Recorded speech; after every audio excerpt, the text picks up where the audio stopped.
And we are recording. All right. When last we left off, the Wolf Pack, while attempting to earn some clout in the sky city of Yord, took a job for the Windline Company to clear out the site of a new mine that one of their business partners had opened up.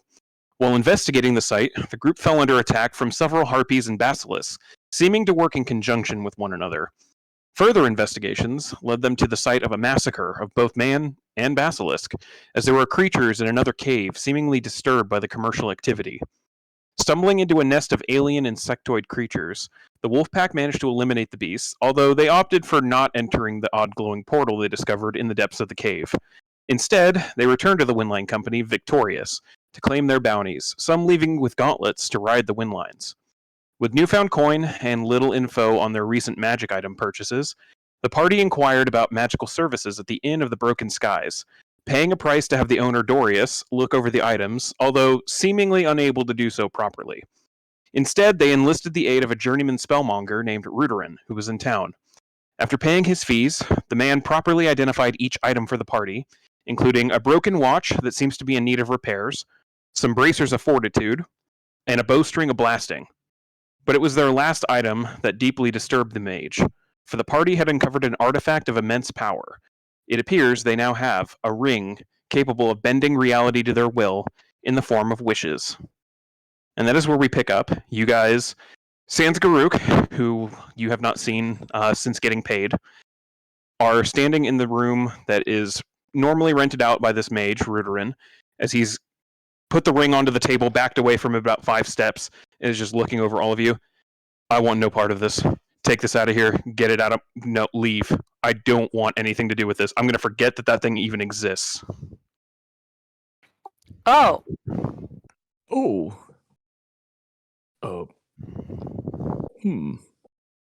So what does all of this mean exactly? Like why is it so scary? He almost seems to have like a blood vessel pop in his brain a little bit. Like, you don't understand what exactly you have here, do you? That is a ring of wishing. Wishes are the strongest form of magic in the known universe. You can literally rewrite reality with the power that's held in that. And I want nothing to do with it. I'm going to forget. I'm going to go out there. I'm going to buy a bottle of whiskey, and I'm going to forget that I saw any of your faces and that some random people that I don't know have that kind of power, and hopefully go to bed tonight. Oh. Well, we should wish. Let's wish for something. No, No, you can't have that. Let me hold it and try it out. No, she's gonna pick it up. Oh, all right. You pick up the ring. I'm not. Oh, you're not? No, I mean, I was talking to just the group. I'm like, no one touches this. Well, how are we going to get it home if nobody touches it? I'll hold on to it. I won't use it unless direly needed. Corey, would being like how high magic this world is, would it be reasonable that anybody, like, would we know how powerful this is? Like, would we have heard about wishes before? Anyone who is proficient in Arcana can go ahead and roll that. If you're not, you can roll an intelligence check in general. I'm not proficient, but I do have a -1 on Arcana. Does that mean I can try? Yeah, sure. No. Damn it, Joe. I mean, Do I know anything I about think know I'm my proficient, rolls. but I need to. My internet is being awful, so I cannot load my page.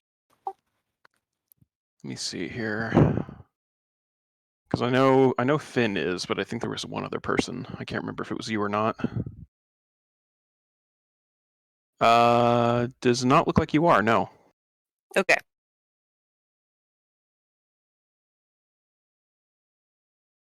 Alright, so Finn, you don't know exactly where the knowledge came from. You're not exactly like a learned scholar or anything like that, but you get this kind of twinge in the back of your skull that thing's pretty damn powerful. It it's strong enough that what little bit of Eldath's presence is in your mind is already peaked. Like it is looking at that ring like, oh hello. You guys sure you want me to hold it? I mean, I do have the most experience with magic out of everybody. Just putting that out there. We have seen Finn do some incredible things with this magic.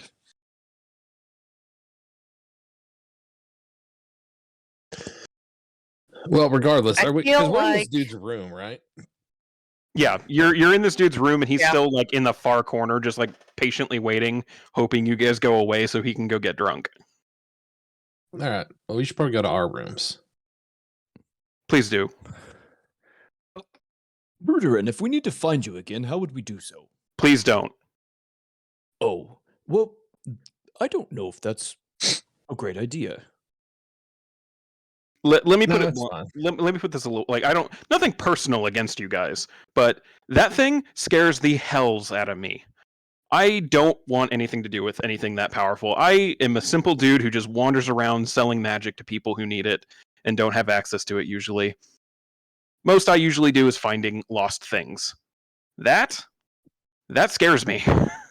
That is something I want nothing to do with. And if I were you, if the smart play for all of you would be to take that thing out into the middle of the ocean and drop it somewhere where no one can find it, or chuck it into some lava somewhere where no one can use it. Because if anyone powerful finds out you have that, you have a target on your back. Well, if we get rid of it, then we can't do wishes. That's also a good thing. Rewriting reality never goes well for anyone who does it. You have What to if be we can? very specific when All doing the it, and goats even milk. then, All the goat's milk there is. I don't. That's what you want to wish for? All the goat's milk? Let's turn the ocean into goat's milk. That's a horrible that would be idea. That disgusting. that sounds like you'd kill an entire planet's ecosystem, and it's possibly able to do that. So, Everyone would be as strong as me. except all the fish who would suddenly be drowning in milk, Yeah. and all of the underwater civilizations that I assume exist, because who knows? We don't exactly go down there and explore. So, Oh, okay. And then the people that rely on feeding people with those fish, that would change things, and that would just be a wave after wave of bad things. yep, So that would be just would problem not after be a good problem. idea. Plus, you have to be I'm not even going to suggest trying to tempt this, but even if you were to use it, you have to be very specific, because if you were to just ask for all of the goat's milk, that can be interpreted in 1,000 different ways. You could literally just have every goat in existence suddenly drop on top of you and then explode into milk. You could suddenly find yourself drowning in milk because suddenly the world is just filled with it. That would be great. No, because you'd be dying and drowning on milk. I don't think that part sunk in a little No. bit. No, that Drowning. would not be good. Exactly. This is why nobody wants to touch this kind of magic, except archmages, and they usually get stopped well before they get to this point, so that they don't bend with reality. Okay, no goat's milk then. Yeah, No at nothing. the very least. Okay. No, nothing. With something, if Yeah. we ever even consider using it, we got to seriously think about it. All right. Well, I think we should probably take our leave from this dude. Thank you. Yes. I'm gonna go get drunk and forget you exist. No offense. Again. I'll take the ring and put I'm it in my taking. pocket. Which red fire has it? So yeah, you both reach for it. Who's getting it? I'm getting a real I thought I Frodo took it vibe first. here. I thought I had it in my hand. I mean, if you want it, that's fine. I mean, I can only if you promise you're not going to use it. Oh, I have no interest in using it. Only under a Because I dire kind of have an circumstance. interest in using it, so I hand it to him. Okay. Then I will take it. Okay. You have a ring that it officially identified. It is a ring of wishing with 2 charges on it. Nice. What did the ring look like? It looked like a simple gold ring. You Like wouldn't have just- been able to pick, like in a lineup of gold that's it. wedding rings. You wouldn't have been able to pick it out. There was Okay. nothing. There was nothing really special about it except the minor magical aura that it gave off when trying to identify any magical items in a shop full of random crap. All right. Well, let's go to our rooms and talk. Works for me. Okay, you guys leave Ruderin's room, and as you're heading towards yours, you clock out of the corner of your eye. As soon as you guys leave, he immediately runs to the bar, leaves with 2 bottles of whiskey, and runs back into his room. But easy enough. You guys make it to your set of rooms all together. All right, so we 100% have to get Groot to kill that dude, right? Like we're all on the same page with that. Does anybody know how to wipe a memory? Yes, you make the heart stop beating, and then all the memories are wiped. I don't know if we should kill the guy. Dude, Do us a favor. 110. Fuck if, dude. He said straight up how powerful and desired this ring of wishing is going to be. Like, all it takes is that dude open his mouth to the wrong person or change his mind and deciding that he can make some cash or some clout by turning us over with that ring. The moment that he hits hard times, he'll come looking for us. Yeah, he gets in trouble with the cops. Like, We may not even be able to make it out of the city. Yes, these are 6 dead child prostitutes, but I know where a wish ring is. Ooh. He did say he wanted to forget our faces. I don't think he will. No, he will not. And he will not forget that he identified a ring of wishes. Like, that dude. I mean, unless we just use the wishes right now. And then What if the we ring turn is him, gone. turn him into goat milk? Just I him. think, What I is think we with can your maybe obsession with goat milk? aim a little higher than goat milk. We could send him to a different planet. Or we And just then have we would have Groot one murder him. wish. And then we don't have to worry about it. Then we have 2 wishes. I mean, what do you guys? I mean, my thoughts are like, we either get rid of this thing or use these wishes immediately. Because we don't need this another target hanging off of our backs. Like, I mean, we're already pretty much wanted. And plus, can you imagine how bad this thing would be if it fell into the hands of, like, the Blade and his dudes? Which is What if why we we just- should stop talking about it in public. We're not in public. We're in our rooms. Oh, we did go to our rooms. Never mind. I'm Yeah. sorry. Oh, you're good. I feel like we should take time to figure out wording if we were going to wish for anything. Well, like, I mean, what if we just wish that the person that killed your mom never existed? Then boom, she's back alive. I don't know where I would be. Be hanging out with your mom? Isn't it like the whole point of this like mission you guys are probably. on? But what if that guy said that crazy things happen? What if she comes back and she's crazy looking undead thing? Well, that's why I didn't She's say like, bring her back to "Oh." life. I said make the person that killed her never exist. So then boom. Oh, yeah. What if she's still dead in whatever reality that would be? I mean, it'd be a lateral move at worst. And what happens if when we say when he never exists, if it takes us back to before that person was born? And then No, I we just were said back if he then. never existed. Like, I didn't say Yeah, I we know. were where he never existed. I understand, but what if it takes us to a point to where he never existed because technically he didn't exist until he was born? So what if we were brought back in time? And what if we aged appropriately? We'd be gone as well. I mean, there's so many different possibilities with that. Well, they'll just give this stupid ring to some bum. Like, let's pick the craziest hobo we can find. And that could be even worse. Give him the ring, just dip out. Can we just wish that the ring teleported itself above a volcano and just it falls in and poof, problem solved? I mean, that's a possibility. I'm not getting into some monkey paw bullshit where this fucking ring is trying to screw us because we forgot to like add a like qualifying clause to some random wish we made. How many people on this land do you think have the power to make a wish? Like Right now. fucking A handful Right at now? most. Well, I would say a handful would probably be generous. That's why I said at most. Yeah. I mean, we could also potentially take down the Empire with this if we were going to use it theoretically. Oh, that would be great because then we wouldn't have to be up here. We can go somewhere else. Yeah. We just wish that Okay. the voiceless won. Oh. That's a simple.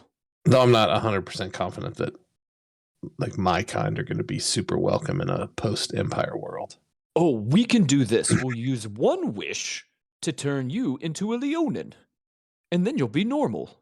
And then we'll use the other wish to make the voiceless win. Then you won't have to worry. I mean, You won't be a stinky human. I think I smell fine. You smell okay.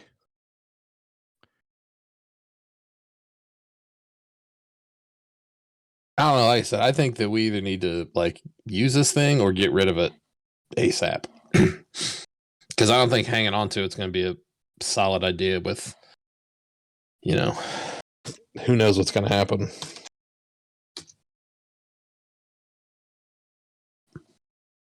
It's also possible we could use it as leverage for something. But are we powerful enough to do that? Maybe we have the ring. If they say no, just like cool. I wish you'd said yes. Boom, done.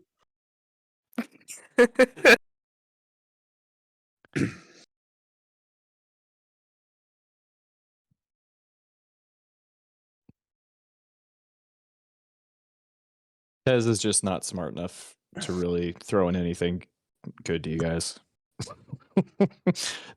Goat's milk. Yeah. I don't know. Like I said, I'll leave it up to you guys, but I mean, you guys are the ones with like the real dog in this fight, right? I mean, Kisa objects to that. the what? I said Kisa objects to that.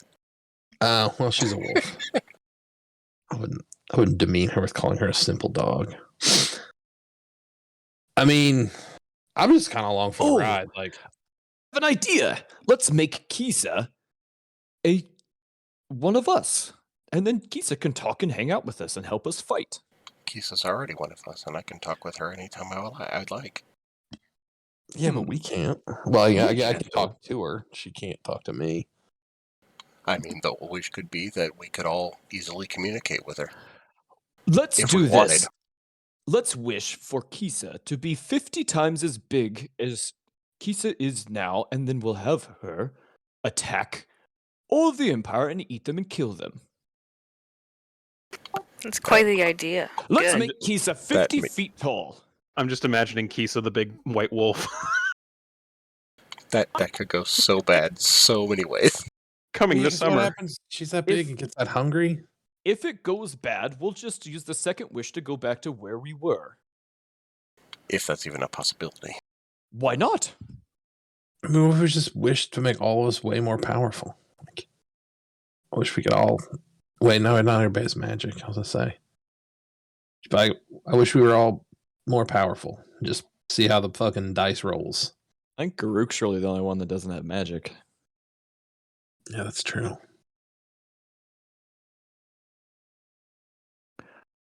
Well, regardless, one thing I do agree with Finn is we either need to get rid of it or use it. I don't exactly like the idea of killing that man. However, if it's necessary, we could have Garuk do it, and I wouldn't feel quite as badly. Well, I was gonna But- say, like, why wasn't gonna have you do it? You were way too noticeable for something like that, Oh, I'm big. and not subtle. I'm very loud, too. What a shame, though. It's not his fault. Maybe we could pay People somebody. die every day, and it's not their fault. You think all those Imperial soldiers that we killed? You think it was necessarily their fault because they were born in the wrong city and in the wrong community, and they joined the military? Nope. That's Wrong place, true. wrong time. I definitely don't want to die. Not particularly. Well, this is much Been real bigger fucking deal. close, and it was shitty. This is a bigger deal than we thought. Yeah. Let's do this. What were we going to do before we found the ring?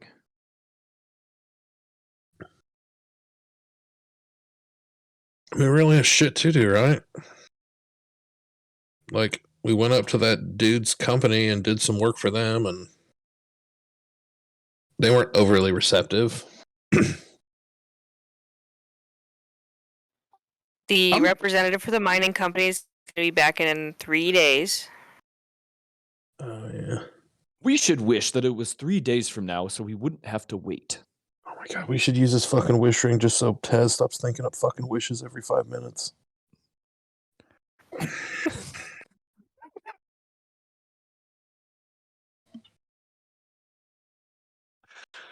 Oh, that's not a good wish.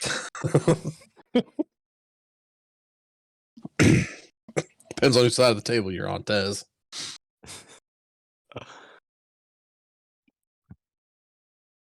Man, dude, I'm Should we very be I'm nervous? underwhelmed with the voiceless. I'm just putting that out there. Like this runaround shit they got us doing, like how the fuck do they expect us to flip these towns? Like Oakland, their agent was compromised. Yord seems to be completely fine with working with the Empire. Like Elvenon, we can't even go near because it's super hot. I mean, I know you guys are like definitely on the avenge your mom kick, so I get that we're kind of on that track, but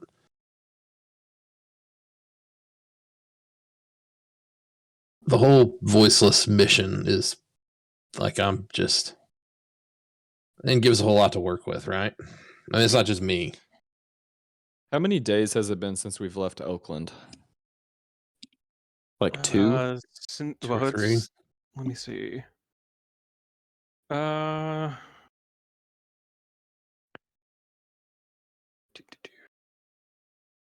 Yeah, it's been like 3.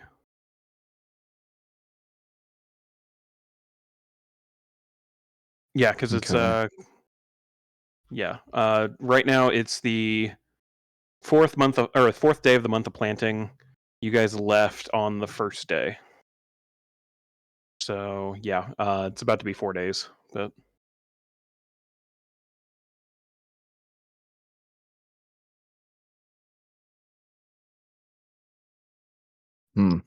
so what are you guys doing?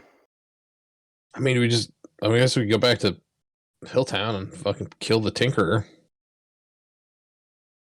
Should have done that shit when we were down there. Should have killed fucking. Yeah, totally. Fuck him.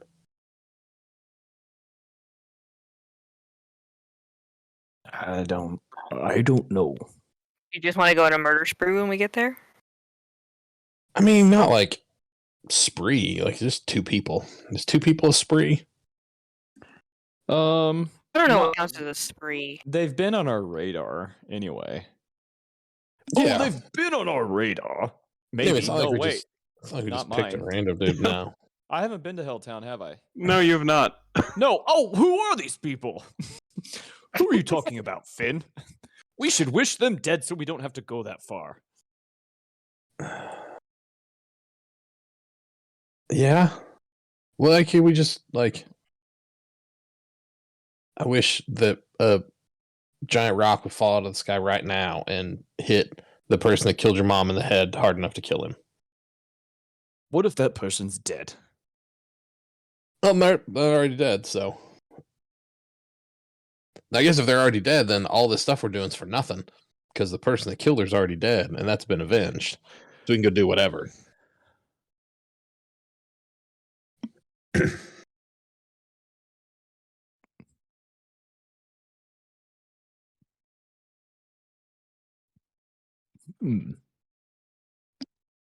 So what are you guys doing? Maybe we should sleep on it. Yeah. Yeah, I guess so. Yeah. All right. Well, with that, the company breaks, not having reached a conclusion. Each of you head to your respective beds and try to find a little bit of rest after this unexpected find. I did write a note to Garuk and slip it under a door to kill that wizard. I will note that. All right. Ooh. In the middle of the night, Finn. The familiar alien eye appears before you in a seeming dreamscape. It just seems to look at you inquisitively as you stare right into it. You can almost get a sense of questioning and pondering what you're planning on doing, knowing what power you now have access to. What would you like to do? Like it's just staring at me. Yeah, you get it's a little bit more than the dreams used to be. Previously, you'd hear words, but now you're getting more feelings. It's trying to gauge where you're laying at the moment, like what you're thinking. I mean,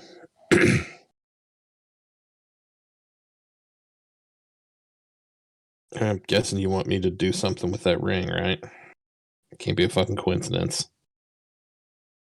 The feeling, it's affirmative, but it's trying not to influence your decision at the moment, which is a little surprising. In previous exchanges you've had, you get the sense that which normally tries to force you to go down a certain path that it thinks is right, but now you have something incredible at your fingertips. It's not entirely sure what you're going to do with it or what it even wants you to do with it.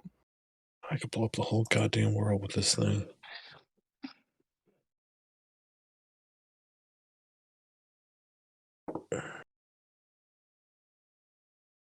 Well, I'm assuming like this ring is legit, like super powerful. Like The feeling comes back affirmative. This thing is the real deal.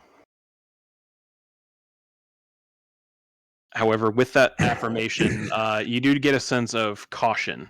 Maybe not inaction. It's not trying to talk you out of using it, but it does advise using it carefully.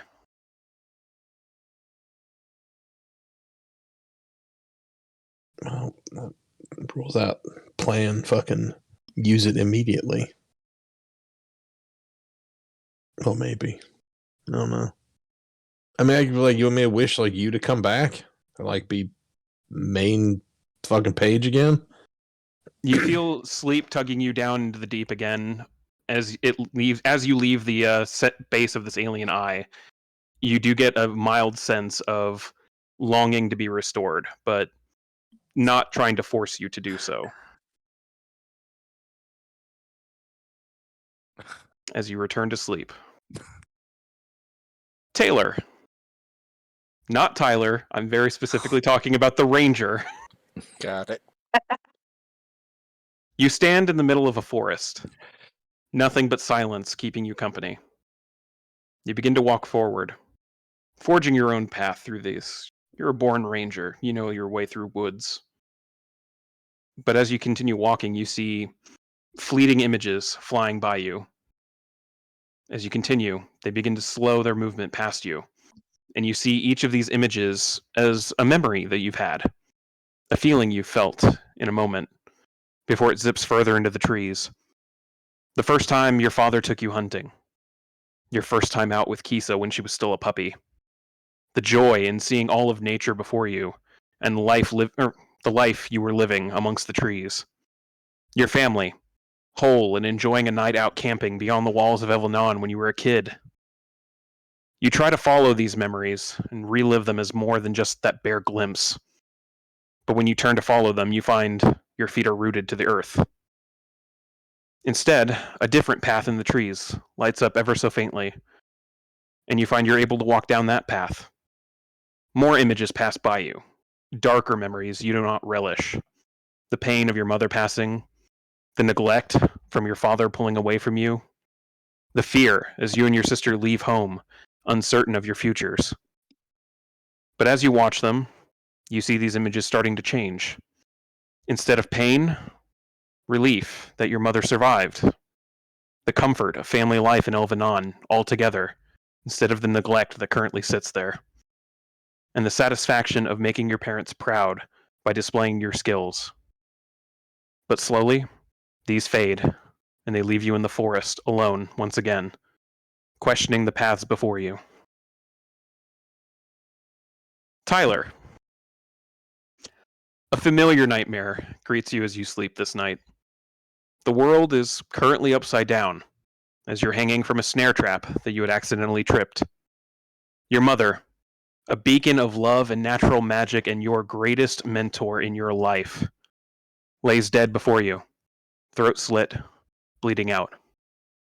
Her assailant, the man you now know as the Blade, walks towards you holding the sword that took her life. His cowl, which hides most of his features, fails to mask the glowing eyes you've seen in the years since this happened. He gets closer and closer, kneeling down to look at you directly.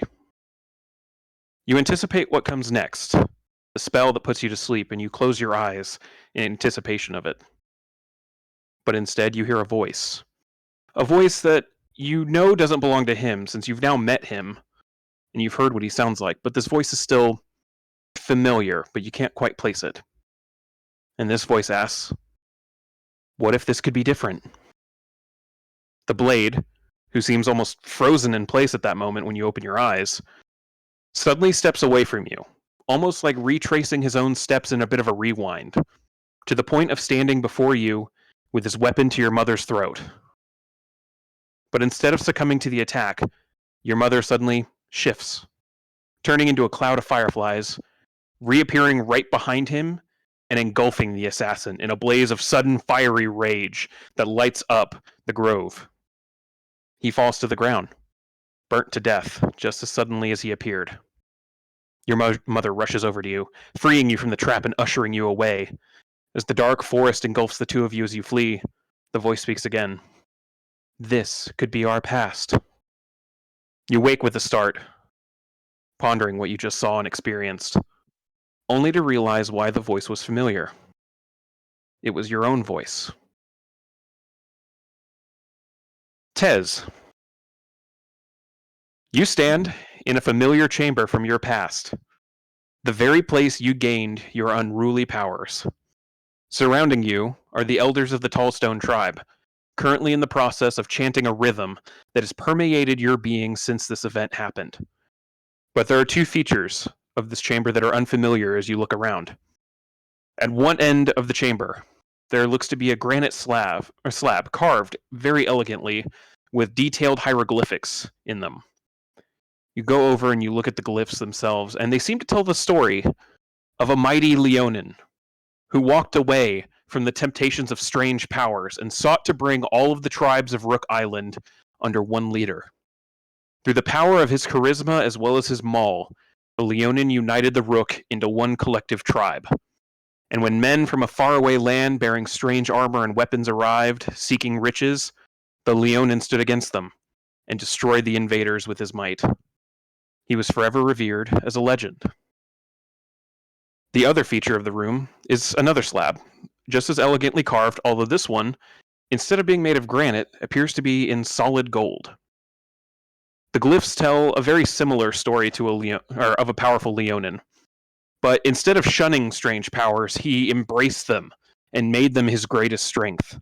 So powerful was he that with forces he gathered through alliance and might, he conquered a city made of gold and silver and metals too varied to name. The power and wealth of mankind was made available to him, and none could stand against him. His name, never to be forgotten in the annals of history. As you finish looking at the slab, the chanting in the chamber ends, echoing a final somber note that seems to resonate in your core. You turn to where you were previously laying initially when this event took place, but you don't see yourself or even this dream version of yourself. Instead, you see two different, very different versions of you. One wearing very well-made tribal leathers, but battle-scarred and very worn, seeming to be even stronger than you could have imagined yourself being. The other, covered in glittering jewels and golden trinkets, wielding a maul made of solid silver. They both stare at you and ask at the same time, "Which do you choose, Tez No Name?" As you suddenly wake up. Oh. So, all of you gain the benefits of a long rest. However much rest you think you've gotten overnight is up to you after such dreams. But each of you kind of walk away from that knowing there's potential in everything. But the morning is yours. What would you like to do?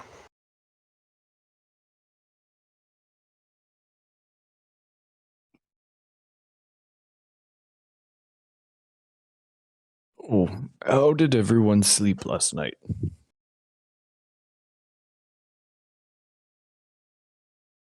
Weird dreams. I slept all right. Me too.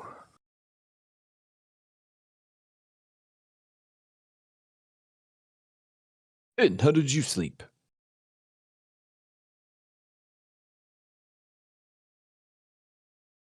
He might have I had to see- step away. I see your lips moving, but I don't hear you. Oh shit! No, I didn't. I forgot I was muted.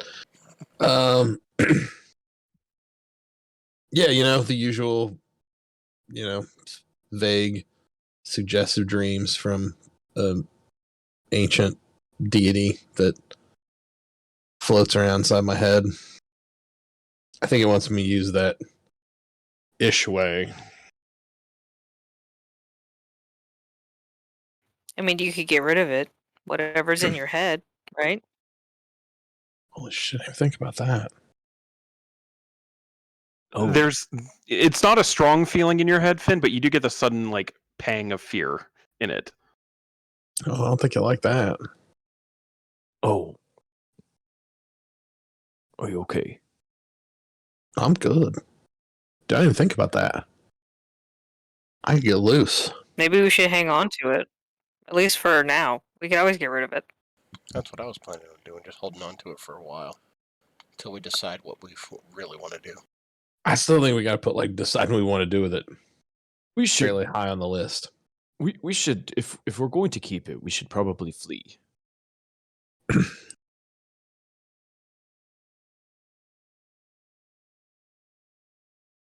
We don't know that man. He's the only one who knows right now. He is the only one. Though we do know him. Nobody's seen Groot today, have they? No. You have not yet, but Finn, go ahead and roll a perception check real quick.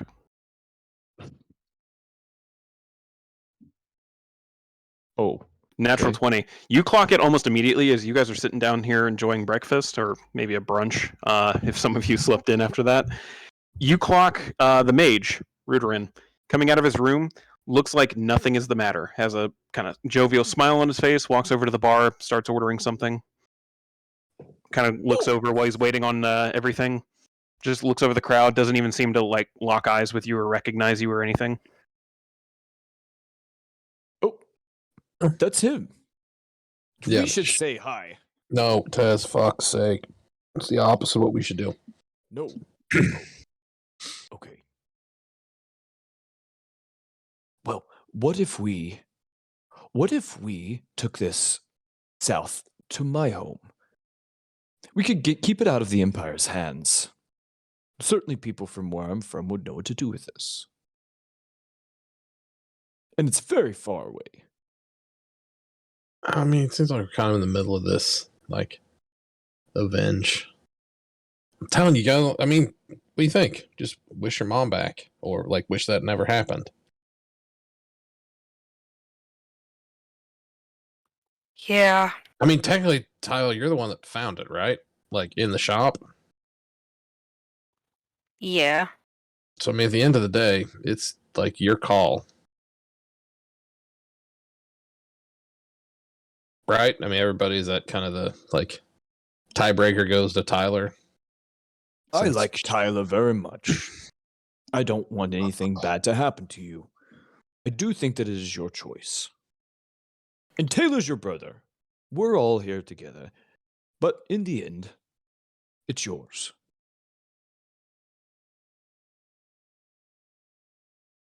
So did you have weird dreams too about that thing? Anybody? You may have Taylor- had a Yeah, dream. I Taylor had used to some do weird ass something. dreams. about the Ishway Ingray? Yeah. Tez is actually visibly exhausted, which is very rare because Tez is always sleeps well. I did not sleep very well. I did have some dreams. They were almost coaxing me one way or another. Not really coaxing.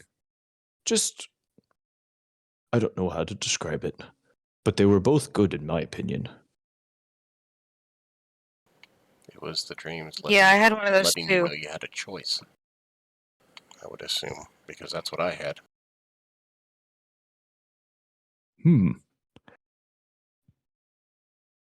Yeah, I mean, mine like hinted at a choice, but there was certainly a like preference for which choice that would get made. There's always a preference of which way you'd want things to go, but just need to Well, realize the backlash of it if you're using this. yeah.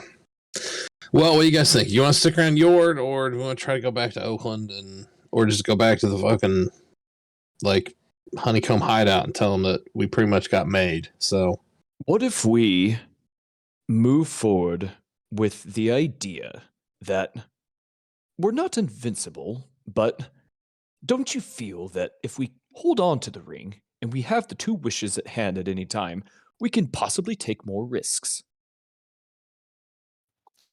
I think I'm thinking I want to hang on to it. As stupid as it sounds. Yes, so if we hold on to it and if something terrible happens, we can fall back on the ring. That's what I was Yeah, I mean, thinking. it could bring them up to life. I mean, yeah. Though I can't fathom a world where we make more reckless choices than we already do. Give it time. we're What if, pretty damn reckless. What if we found somebody on I mean, the literally street? everything we've done is the opposite of the smart play from a like long-term survival standpoint. What Jumping if out we windows. find the smartest person in Meridia and we have them help us make the decision? This That is a may not like be a good circle of idea. trust thing. Yeah, it's the more people that know about this, the worse things could get. Yeah, this is like The as less that know, this the is better. this is absolutely corrupting as absolute power can possibly get. What if we use them for counsel and then I'll kill them with my hammer? No? I mean, we keep it as a solid plan B. Okay. So, like, okay, so take the thing out of the equation. Like, what do we do next? I mean, do we just bum around here in Yord, hoping this like dilettante inventor likes us enough that he can get us some clout to try to raise up a rebellion? Like, I mean, I'm obviously not trying to human splain any of this. Like, I don't speak for the elves as a people, but I'm not seeing a lot of traction with this whole like overthrow the empire shit up here. Like, is that just me? It's true.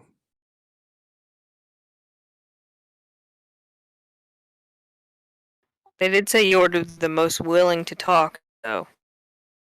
Yeah, but like even our contact, like the shopkeeper guy or the pawnbroker dude we talked to when we first got here, like he didn't have shit for us. Like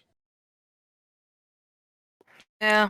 nothing, no like network, no connections, no real like just some like vague generalish ideas. Like, oh, maybe go do this. Like this guy's like popular and he has a lot of clout, so maybe win him over. Or what? Are you just like suggesting we take it into our own hands Well, yeah, I mean, do we need and to like, not do that, but do something else, or do we just or do we just like like what go are you after the suggesting we do? fucking- I think we find one of the fucking horsemen or whatever these like Blades dickhead dudes that we can figure out. Like I said, that torture dude's up here running around. Like we can track him down, off him. Like he's all dog shit. Like there's nothing redeeming about that dude. Like the wolf, that lady, she seems like she's kind of conflicted. Like the half orc with the flying boat, he seems like he's probably gonna have to go too. But like the tinker back in Hilltown. I think we gotta get more aggressive with this like campaign because what the voiceless are doing now doesn't seem to be doing a whole lot. Especially if, or like I said, we just like use the ring to make the thing happen with avenging your mom, and then we can find something that's like non-overthrowing an empire to do. Like just normal like treasure hunting adventuring shit. Like we go to fucking Homeboy's Island, bang around with a bunch of giant fucking lion dudes. Are all the people on your island like you, Tez? Oh, there's lots of mini types. But there are many Leonin. Are they all like you? Like, are you What- the average Leonin? In what regard? No, they're not Just as big everything. as strong as me. Oh, nice. But many are. I will say Like- this. Like same personalities. Oh, not so much. I'm not as tactically smart as many of them. But I, being as unique as I am, found that physical force is my my greatest strength. But no, for the most part, I stand alone. Okay.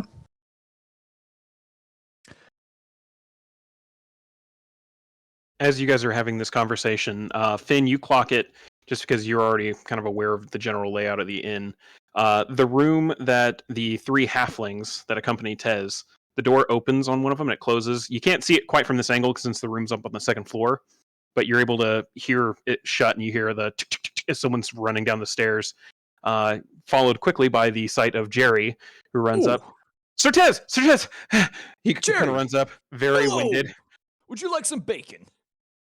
Yes, actually, that would be wonderful. You see, like he had a note in his hand, and he immediately kind of like tucks it in his back pocket, like, "Oh, that looks amazing." Hey, Oh, Boozy. No. Jerry, did you sleep last night? You look very tired. Yeah, I went out drinking with some friends, and oh, that's right. He goes and he pulls out the note. The goblin dude, golfer, is that his name? I Jerry. don't remember. He had a message for you last night. I went out drinking with him last night, and here Oh. he had this for you. Okay. I'll take it. It's a note that just says, "Come see me. Heard rumors last night that you may be interested in golfer." Oh, okay. I'll pass the note over to whoever I'm next to. It seems we have a lead. Now, Jerry, you smell like a gin mill. You should get some sleep. Oh, okay. And It's he just sour. he keeps looking at the bacon. Oh, here's your bacon. I'm so sorry. Thank you. He grabs the plate and he runs back up to his room. Oh, Jerry's very hungry in the morning. Oh, well, what do we think? It seems we have a lead. I say we go find this dude. Yeah, let's do it. All right. With that, you finish up breakfast and you head out to go to Golfer's Gathered Goods over in the old ward of town. Which Yord. So yeah, you head over to the old ward, going down some of the steps into Golfer's Gathered Goods. The pawn shop does look to be open. There is a torch lit outside. Does the Windrunner line go to this place? There is a wind line that runs down into the old ward. Yes. Because I'm zipping over there and I'll wait for everybody else to catch up. All right. As you connect to it, you start riding through. How fast are you going? I mean, they said that wish ring we can start living recklessly, so I'm going fucking balls to the walls. All right. Just Roll- assume that I'm following, she doing the would same. use it. Both of you Oh. go ahead and roll Constitution saves. Oh, Corey, you made the worst decision ever. Oh, I make the best decisions ever. Oh, actually, to be fair, you probably didn't make the decision. It was a roll, but I reserved last right to say no to it, Mm, and I thought this was mhm. going to be too good of a campaign Yeah. piece. Yeah. All right, Finn, you make it there whole, and your stomach's a little turned up at how fast you were going. You're not aware that people are ever meant to move that fast, but you resist the urge to vomit. Tyler, however, as soon as she hops off the wind line and lands, Finn, you easily clock there's a stream of vomit hanging off the corner of her mouth, and someone probably got painted. Nice. About 15 minutes later, the other two catch up and join you. How'd it go? Fucking those things are Uh, awesome. I don't ever want to go that fast. You have throw up in your hair. I sure do. Come on. Let's go see Golfer. All right. You guys start entering the tavern. Finn, you're last one in, but as you're kind of looking over, I'm going to send you a message of what you see real quick. Damn it, it's just another fucking setup. You send it on Discord. Yeah. One Okay. second here if it lets me.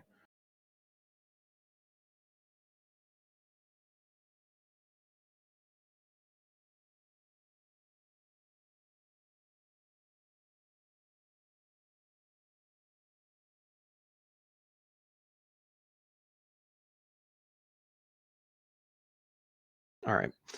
But you all enter Golfer's Gathered Goods. You do see the little goblin sitting at the back on his stool. Just kind of looks over. He looks like he was in the middle of trying to catalog some stuff, but he looks over at you guys.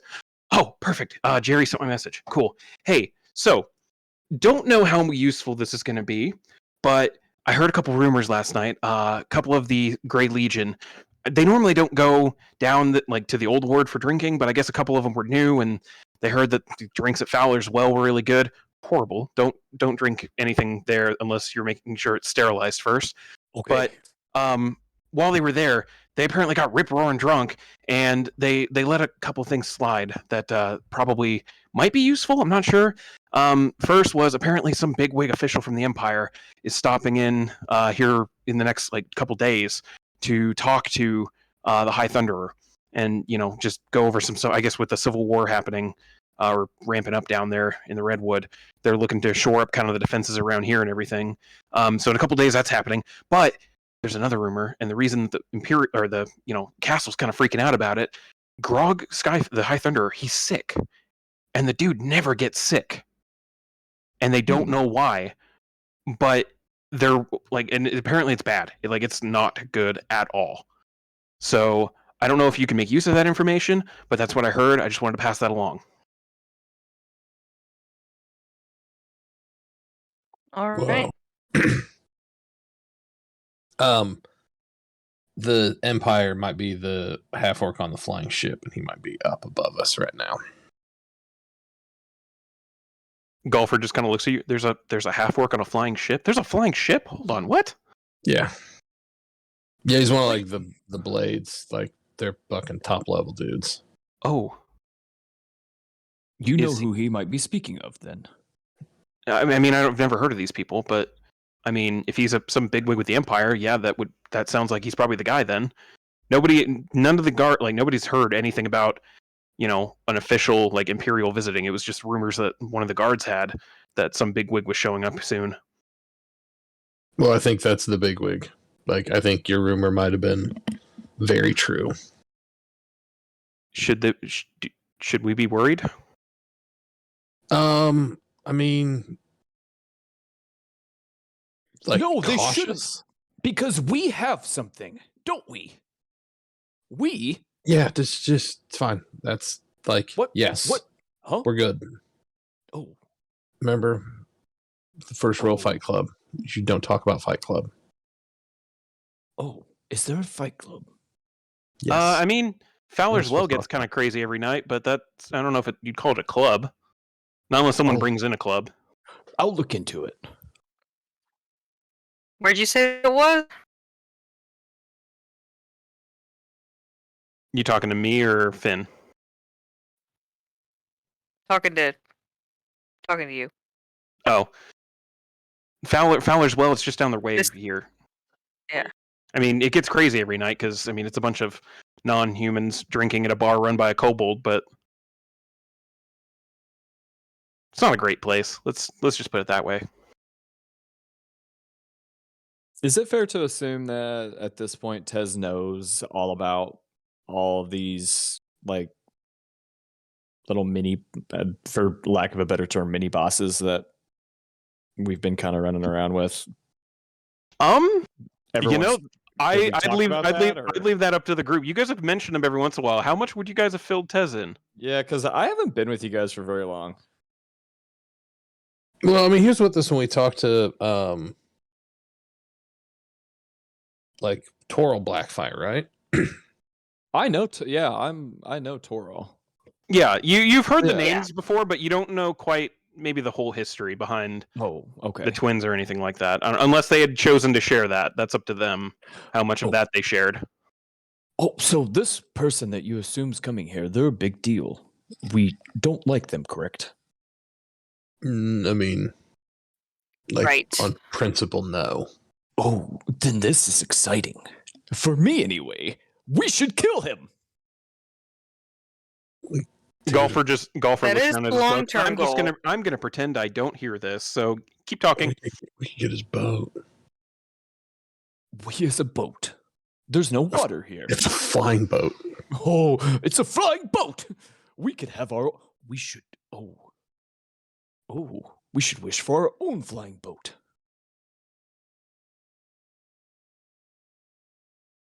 Oh, sorry. We shouldn't do that. I mean, I wish I had a flying boat. Me too. Flying boat would be super cool. I mean, Golfer, everybody thank you for wants talking. Chitty bang bang. It's a flying car. Golfer, thank you for this information. I need you to do me a favor. The next time you're drinking with Jerry, make sure you're taking care of him. He didn't get any sleep last night. I mean, we stopped drinking at like midnight. He said he was Oh. going back to the tavern to sleep. Oh, he probably did then. I trust him. Well, what do we do now?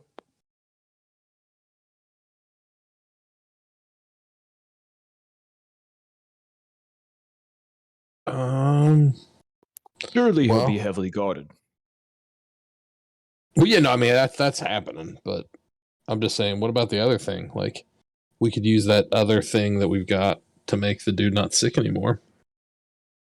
That might get him on our side.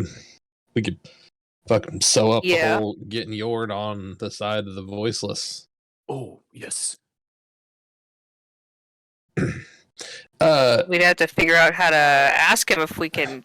Yeah, Golfer, you Help got him. any like ins on how to get to the big boss in Yord, the sick one? I mean, what are you gonna do? You gonna like heal him? You gonna like?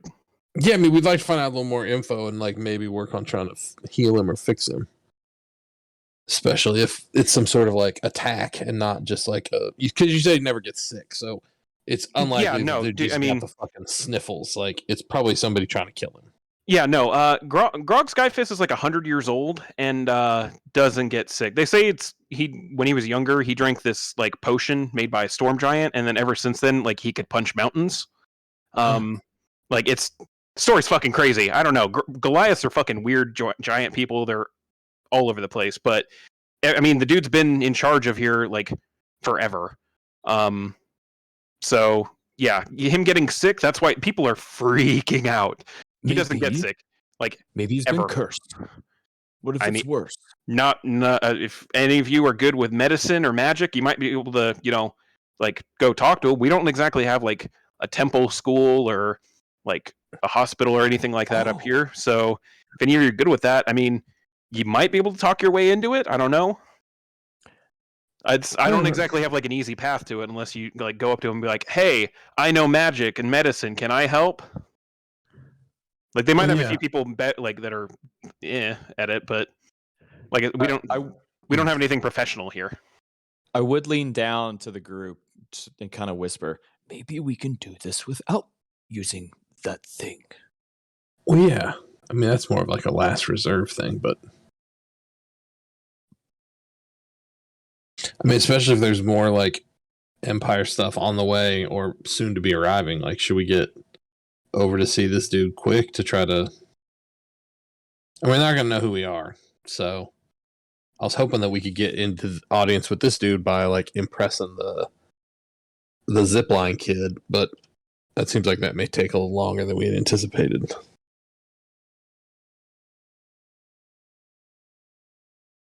Yeah. I mean, should we just fucking say fuck it and go to the Thunder Keep and just ask for an Yes. audience and offer to help? Let's go. We could do that. I mean, the worst they can say is no, right? Yeah.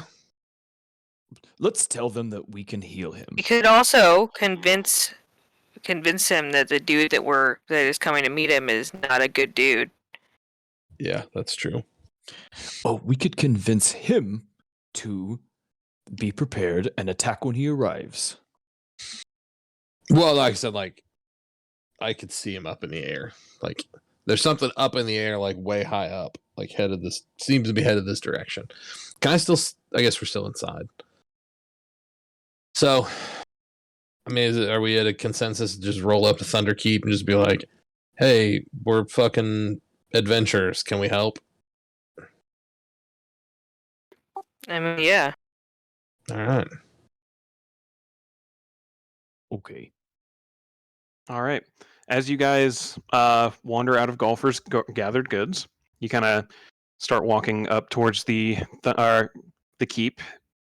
You all kind of, after Finn just kind of, gives like a gentle point, you all spot the thing that he had spotted up there. It's way too far up for you to make out any kind of detail from this wait. angle. I But still have that fucking spyglass. you do have the spyglass. Oh, I have the captain's spyglass. nice. I'm gonna pull that out. Well, yep. Let What's me get that pulled up here. I don't remember if it had anything special to it or if it was just like. Did you ever attune to it? You've had enough time since you've had it. I'll leave that up to you whether you would have. Well, I think okay. he's. I didn't used realize it was once. magic.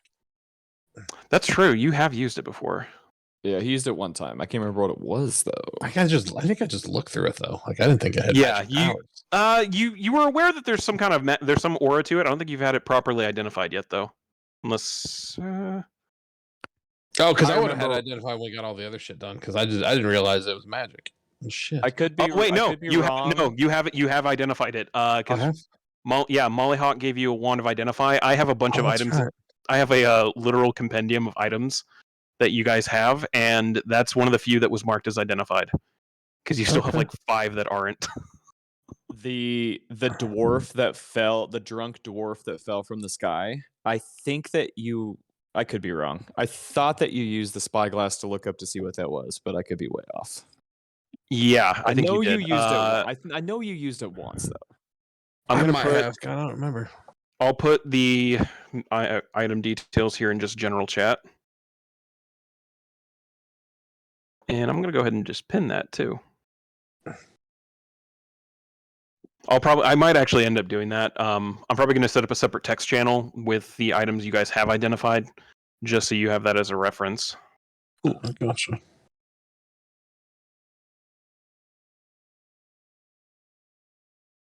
And another good channel to have is a notes channel, just in case. That is not a bad one either. That one I'd probably leave up to you guys.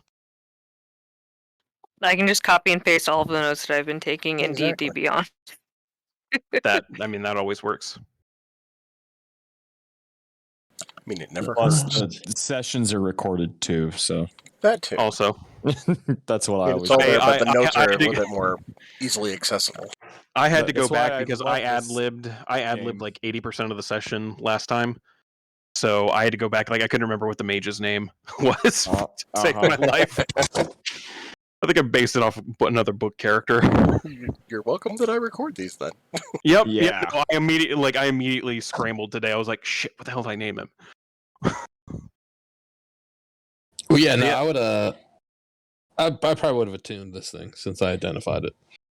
All right. So yeah, you pull out this captain's spyglass, and I'll say I think go I just ahead. roll a perception, right? Yep. Yeah. Perception check at a significantly farther distance. So 11. You're able to make out a few details. Nothing like specific, but you do get the sense that what you're looking at, it's the bottom of a boat. Yep. There's nothing. There doesn't appear to be Yeah. anything like extra to it. Like it legit from this angle and from the bottom, it looks just like a boat that's just in the sky. There's no like arcane engines attached to it or anything obvious that's keeping it afloat. It's just up there. Yeah, not a whole lot of magic flying boats around, so safe to assume that's the one.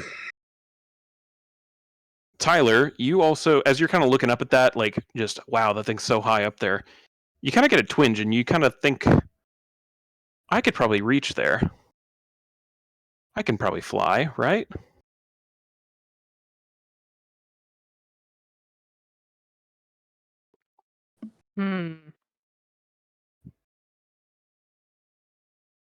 This is What are the you this is the guys subtle thinking reminder about? that you are now a level 8 druid.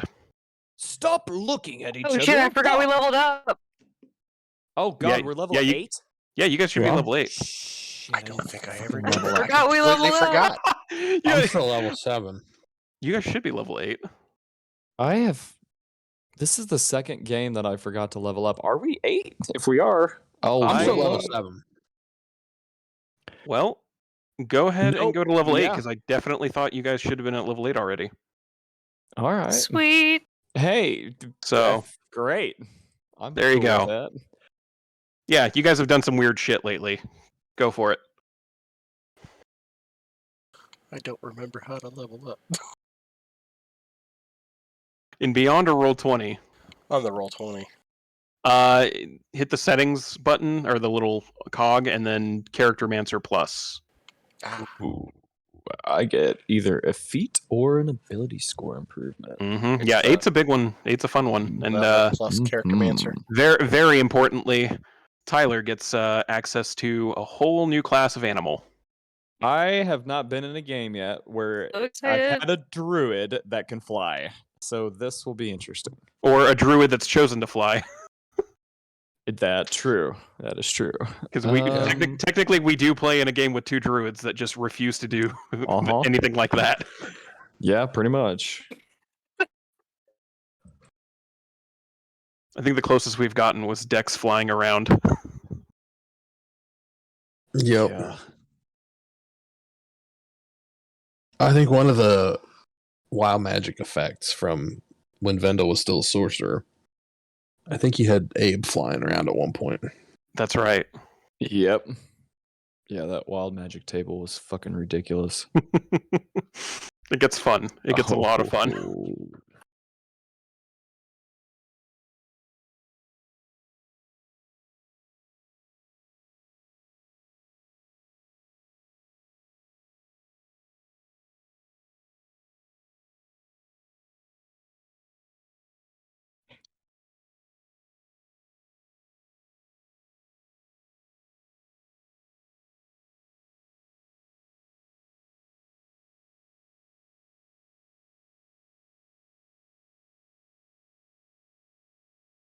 All right. I'm good.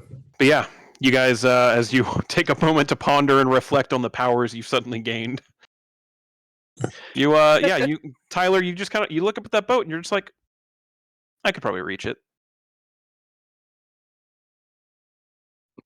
I'll note that. All right. So, you guys continuing your path up to the Thunder Keep, approaching the main causeway. You do see a couple of guards out front, currently talking to an individual. You haven't seen anyone like this before. It's almost like the stark opposite of Tez, where Tez is this very tall, strongly built Leonin, mild cat lion person. This person that you're seeing from kind of an angle as you're approaching there looks to be a tall but thinly and like wiry build wolf person, standing on 2 hind legs, wearing some very strong looking padded leather armor, talking with the guards before just kind of turning away and starting to walk down the causeway away from them, kind of cutting in between you guys a little bit. Wolf person like a werewolf looking person? Like long snout and full blown like walking. Go ahead, werewolf? Go ahead and roll an intelligence check for me. I don't know how much Tez would have experience with werewolves, but I'm really smart. Oh, that was a save. Sorry. I mean, same could be a fucking werewolf. Who knows? It's hard to That's tell. probably a werewolf. They kind of like stop and look at you. Excuse me, what did you say? What? Did you What just is call this? me a werewolf? No, I'm scared of hooves. Go ahead and roll a deception check. Okay. You just hear this like deep throated growl as they leave. Oh, Easy, buddy. I didn't mean to offend that person. Oh. But I think you did. I should keep quiet.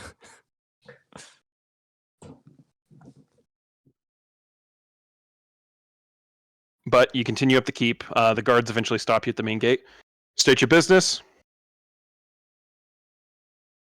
We heard that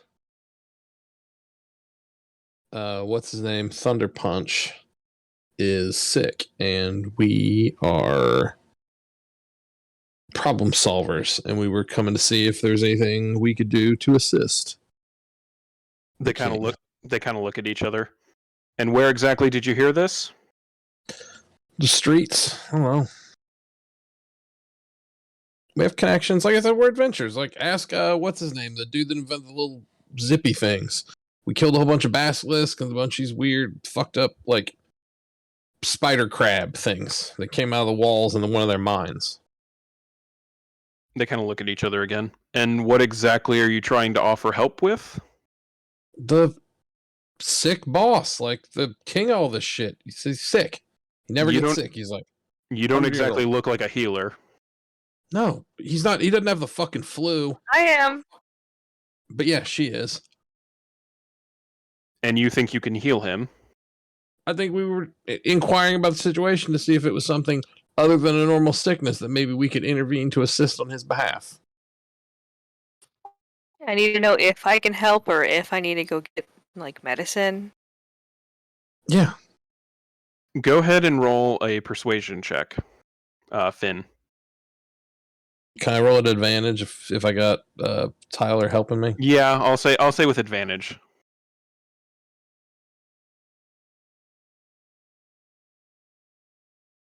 $21. Okay. They kind of look at each other. One of them nods, and the other one walks off. We're getting our commander to sort this out, but more than likely they'll require proof that you're a healer. We can't exactly have anyone just going up to the High Thunderer. Because he's sick. How do I prove that? Whether he is sick or not, we have someone else that we can. That is, let's say, in a bad way after last night. If you're able to provide some healing to them, we'll take that. Possibly, it's not up to me; it's up to the commander. But they might be a little more open to accepting help in another strained circumstance. I cannot confirm nor deny anything you might have heard, as you understand. Yeah, get it. Yeah. Mum's the word. Eventually, the other guard comes back with what looks to be some kind of staff sergeant or something. Looks over at you, Tyler. You're the healer? That's me. Come with me. Rest of you stay here for now. Hard pass on that one. They're fucking punchy. Excuse me? I'm sorry. Why can't my friends come? Yeah. Never go with a fucking hippie to a second location. By yourself. You won't be going alone. Yep. It's Kinda not eye- happening. Kind of eyes you up and down a little bit, all of you. Looks especially interested at you, Tez. And I kind of cock my head. I mean, I get it if it's a small room or it's a crowded space. We're open to negotiations, but taking one of our group off alone is a pretty fucking non-starter. Fine. He looks up and he kind of nods at one of the guards up on the wall, and then allows you guys to pass with Tyler and him. Yeah, as you guys are making your way, they're not exactly taking you into the keep proper. Looks like they're taking you over to a side area, one of the auxiliary buildings built into the wall. But as you do, Finn, you do clock. Looks like the nod was to let all the guards on the wall just kind of keep an eye on you, just in case. I'll make sure to keep my hands visible at all times. All right. And I would encourage the rest of our party to do the same. Hands away from weapons. Okay. Visible at all times. I'd comply with that. Not trying to get fucking pincushioned by some itchy trigger finger guard. No. But And, they one do- of them shoots, the rest of them are all shooting. But he takes you over to one of the crenellations in the wall, into a room. The room is a little cramped, so you probably all couldn't fit in there, but one or two of you might be able to, in addition to Tyler, if you wanted to. But inside, you do find there's a couple of cots kind of scattered around. Doesn't exactly look like a med station or anything. It's probably more just like a makeshift infirmary, like, oh, someone's not feeling good, isolate them for a little bit. But on one of the cots, very clearly, is a guard who looks really roughed up. It looks like someone beat the ever-loving hell out of him 3 ways to Sunday. Like, he's not in good shape. Busted up face, multiple bruises, the whole 9 yards. What's the other guy look like? That is not anything that you need to concern yourself with right now. And he looks over, the sergeant looks over at Tyler. You said you're a healer? Prove it. Oh, Okay, I'm gonna approach the sick guy, or the beat up guy. Mm-hmm. How, how are you feeling today? He looks down like. He Your bedside manner. he Wow. doesn't really respond. You get the sense that like he's barely conscious at this point. All right. She's gonna do a cure wounds on him. Okay. What level? I'll try it first, just to see what happens. Okay, go ahead and cast it.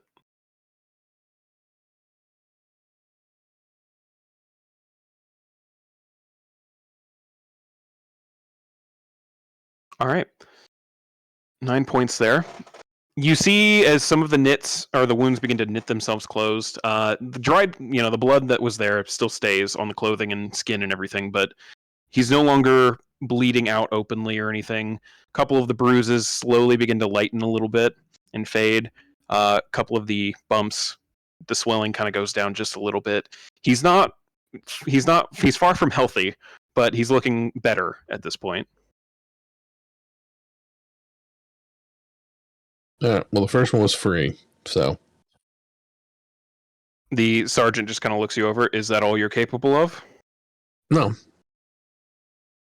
I said this was a No, warm up, dude. We're not bringing our fucking A game to the test. Are you? How much more are you capable of? Does this guy just look like beaten up, or does he look like actually sick? He looks beaten up. And you get the sense with your passive insight, you All get right, the sense I'll do. this wasn't exactly a test of like what exactly you're capable of. They're just trying to determine whether or not you're full of shit. Oh yeah, I mean give him all you got, I guess.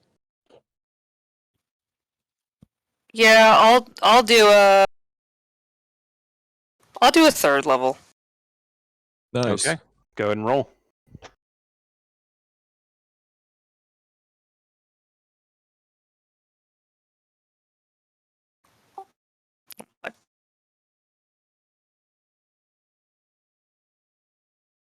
Oh yeah. 19. Okay. You release the natural energy through your hands into his body, and almost not quite instant, but pretty close. You see the rest of the wounds finishing perfectly healed, nice pink skin over, no scars or anything like that. All of the swelling has been reduced. All of the bruises begin to fade. He still looks a little ghastly because there's still plenty of dried blood on him from multiple wounds, but it doesn't look like he's hurting anymore. Even the rigor of pain that was on him seems to have faded, and he's gone into like a comfortable recovery sleep. Needs a bit cleaning up, but I think you're pretty confident that after he gets a shower or anything like that, he'll be back to normal. Staff Sergeant. There now, he just needs a bath. Staff Sergeant looks you over. we told you. All right. Stay here. I'll be right back. I need to make sure that this is all right. And the staff sergeant leaves. You, with a couple of guards there, still just kind of keeping watch. You do notice the guard, the beaten up guard.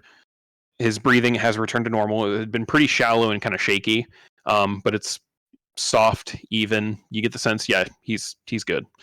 The other guards are kind of just looking you over out of the corner of their eye. They're just like, oh, okay.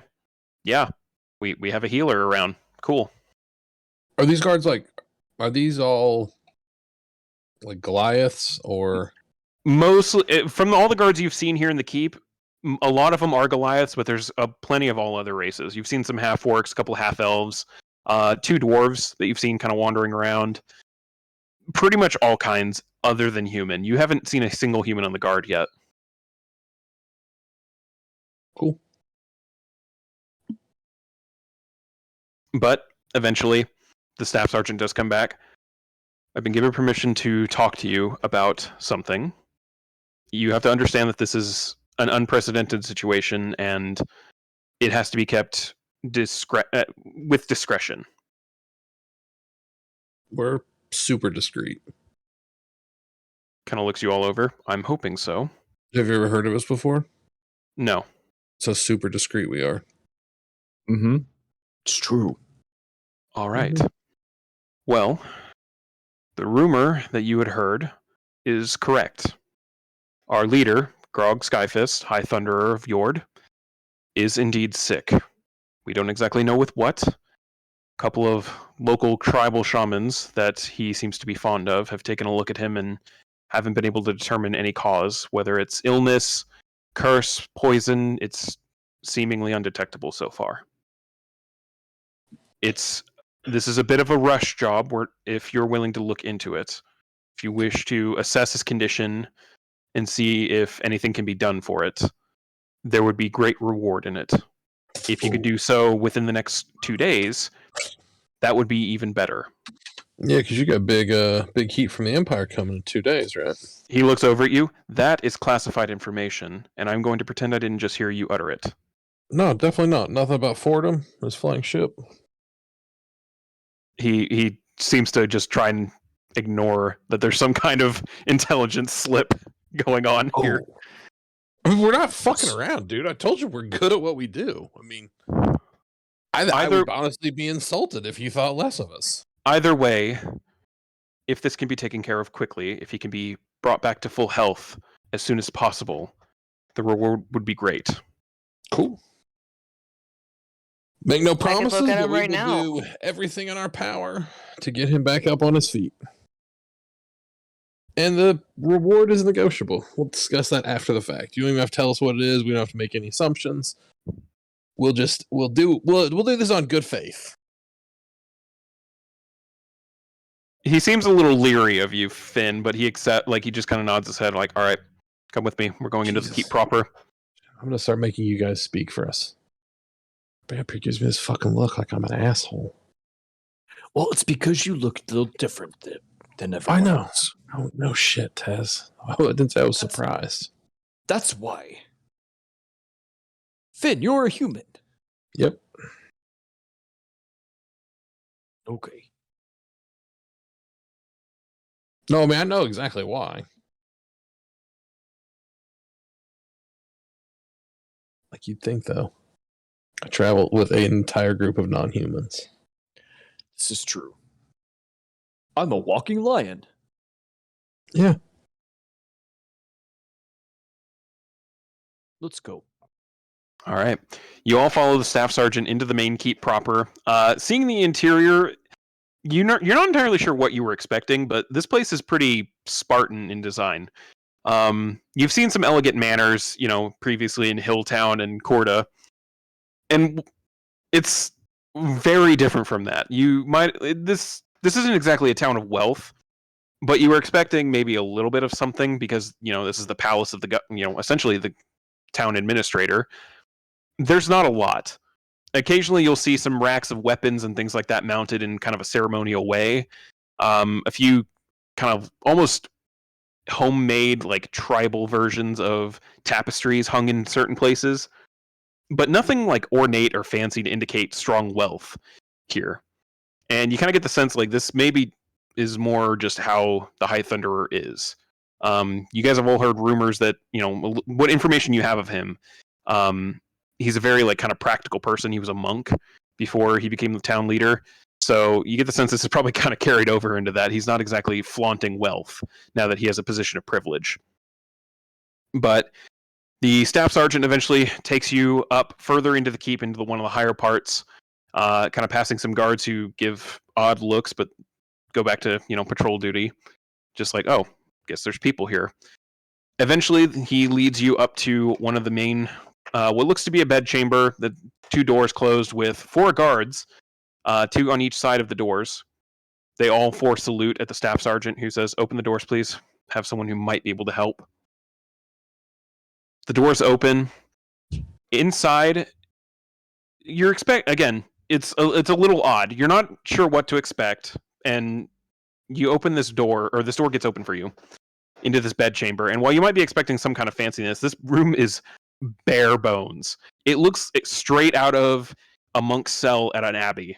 There's no comfort. There's nothing fancy here. There looks to be a space, well-worn wooden floors from constant practice. A couple racks of weapons over on one side, a small office in one corner, and then a bed that doesn't look like it has any real comfort to it. Like your inns at the bed, or your beds at the inn, are probably better quality than this bed here. But on that bed, in the middle of the room, lays a massive Goliath figure. You get the sense if he was standing, he'd be about 8 feet tall and towering over everybody that he knows. But right now, he's laid up on that bed, limbs kind of hanging over a couple parts of it. He does have a blanket over his lower half that doesn't quite cover all the way of his legs. His ankle and feet are sticking out. But every inch of him you can see seems to be emitting sweat. And his face just has this like rictus of pain. It doesn't look like he's doing too great right now. There's a couple of tribal. It's odd. You're used to seeing city life now here in Yord. These people look like they walked straight out of the mountain woods and tried to come here and help. They don't look like monks or anything. They look like tribals that just live in the mountains somewhere. But a couple of wise women over in the corner just kind of like talking, and they kind of look over at you guys with a curious eye as they're discussing something. One seems to be making some kind of poultice. A couple other guards kind of stationed in the room just keeping an eye as the staff sergeant looks over at you guys. Ushers. If there's any funny business, if he seems to get worse, obviously we'll have a way of telling, but if there's something you think you can do to help, please do.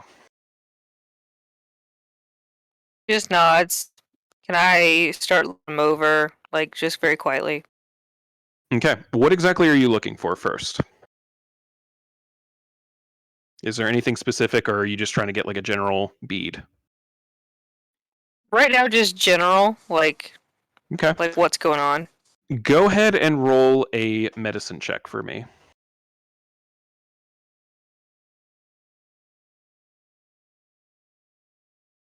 Nice. 16, not bad. Looking over the barely sleeping body of Grog Skyfist, it's very obvious that he's sweating from every pore. You don't even have to get within a couple of feet to feel the just radiant heat off of him. He very clearly has a fever going on. Seems to be in some kind of pain. Most Goliaths are a kind of darker gray skin or somewhere in the gray range. He's bordering on gray-green. And that color pallor just seems to be all across his body. You haven't seen an inch of skin on him that doesn't have that weird greenish tinge to it at the moment. That's about all you get, just from a glance, general look. He does not look well.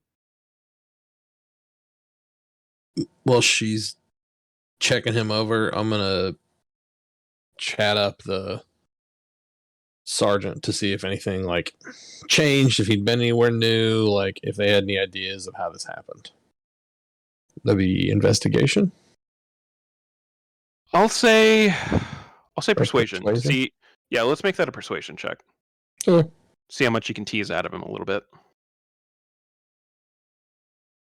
Oh, fuck. Damn. He's still a little wary of you guys. He doesn't share too much other than there were no changes to his schedule or his daily routine in any way. The day before, he had been feeling great. In fact, he'd gone toe-to-toe with a couple members of the guard just to keep himself fit, and he trounced every single one of them. No changes to his diet, nothing out of the ordinary to note that they can think of, other than some date. I mean, you see he kind of hesitates for a second. He kind of looks at you. An emissary did come from a vaunted guest that will be soon joining us. They had a quick 10-minute meeting in sight of multiple guards, and then that emissary left to prepare other things in anticipation of the arrival.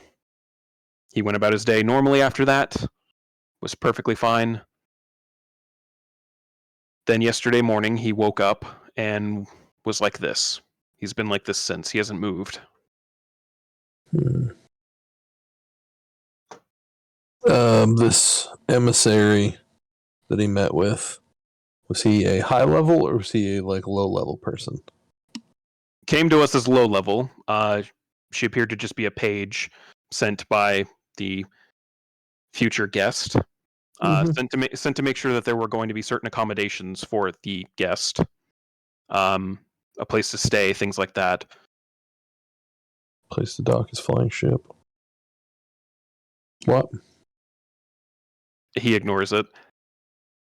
Accommodations were in the process of being made when this happened. At the moment, we're trying to stall. Would be probably the best word. Is that emissary still in the building? No, she left shortly after the conversation that they had. We haven't seen her since. Alright. Did they make contact, shake hands? I Like, wasn't did in the room. Master Skyfist isn't exactly one for body contact. He's a He little didn't seem like a huggy odd about. cat. So He's definitely not that. I haven't heard anything from the guard. They said seemed like a normal business meeting. So there didn't seem to be anything out of the ordinary from that. was there beverages in the room that would have been accessible by this agent? Potentially on their side, but Master Skyfist does not imbibe of anything unless it's water straight from his Who's this room guy here. drink water? I'm assuming his water's been freshened since then. Multiple times. I'll let Tyler go back to All right. medical examining. Cutting back over to our resident medical practitioner. Tyler, what would you like to check for next? Do I know if this sickness is like a natural sickness that someone can get? Go ahead and roll. I'm trying to think what this would be good for. I don't want to just have you roll multiple medicine checks one after the other. Go ahead and roll a nature check for me. Okay. Let's get weird with this.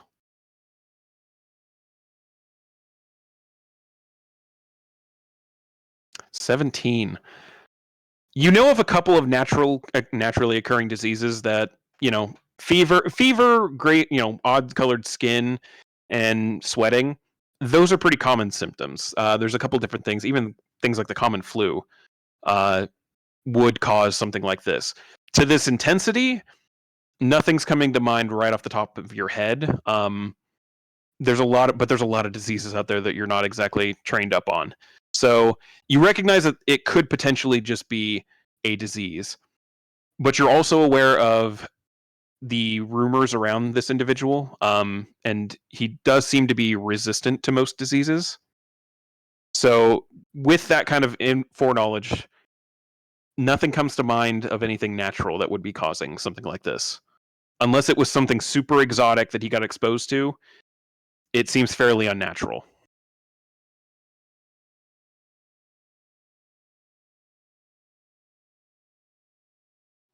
Okay, I'm gonna go over to the women that are sitting in the corner. Mm-hmm. And just be like, hi, hi, I'm trying to help. Yes. Was wondering if I could ask you a few questions. What kind of questions? How can we assist you?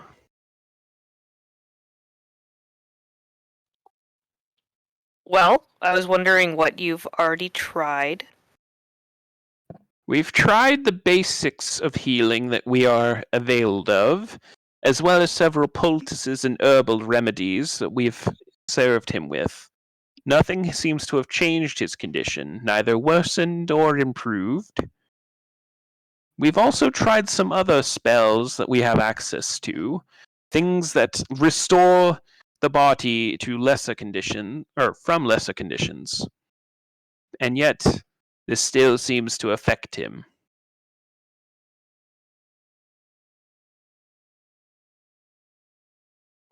Hmm. It's most odd. He is, as a student of the ways of the body and mind, he's immune to most disease and poisons. He's a figure that has brought our tribe great renown, and yet he's been laid low by whatever this is.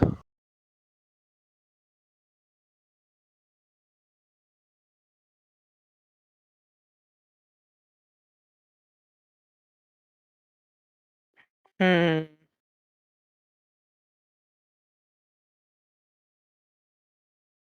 Have you been here very long? Did you see who might have done this? We were summoned Like what? as Like soon any? as he was caught to be afflicted with this. We were summoned. We came here as quickly as we could. We've been working through the night to try and improve him. We did not see anything that happened to him since we were summoned afterwards.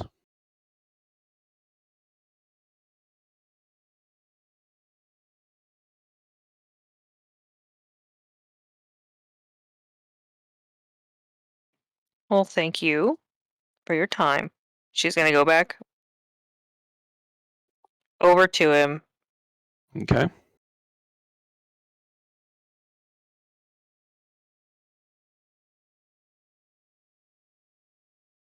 Mm-hmm.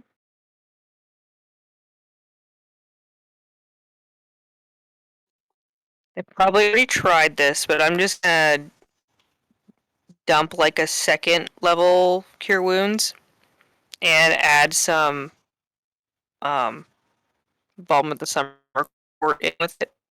Okay. Go ahead and roll all of it together. Okay.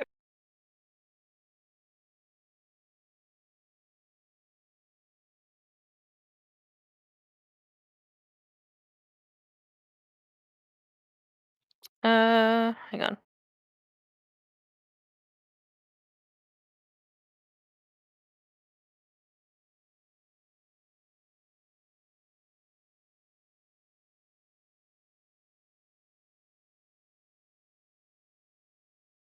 So 14 for the summer court. Mm-hmm.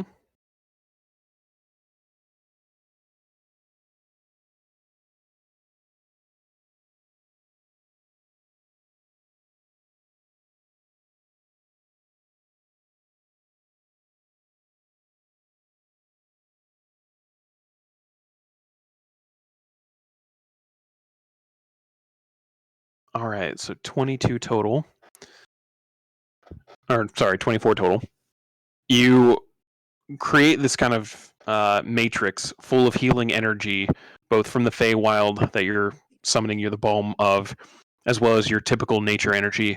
And as you try to push the energy into his body, trying just forcing it to take effect and heal him, there's almost like a snap and a flash as you're kind of pushed back about 5 feet, landing on your butt. You take.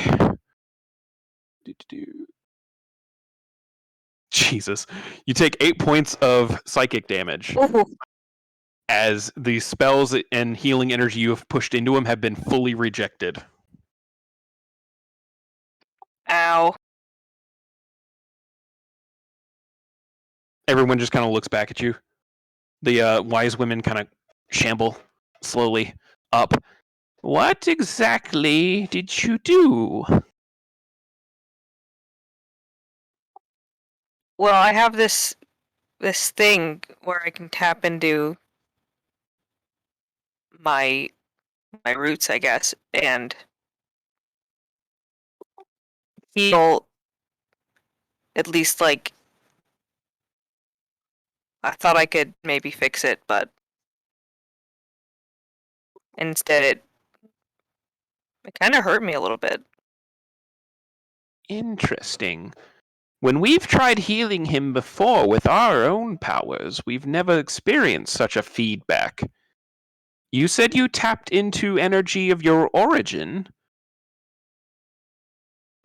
Yeah, Where are you from? Or where does this energy originate? the Feywild. They both look at each other. Interesting. This is the first different effect we've seen in trying to treat him. I don't know of the significance of that, but very interesting. They kind of both hobble over again, looking at him, just seeing if there's any kind of change in his complexion or general status, and there doesn't seem to be anything. It doesn't look like any of the healing energy took effect. He didn't even have like a knee-jerk reaction or anything like anything. It just shot back out at you.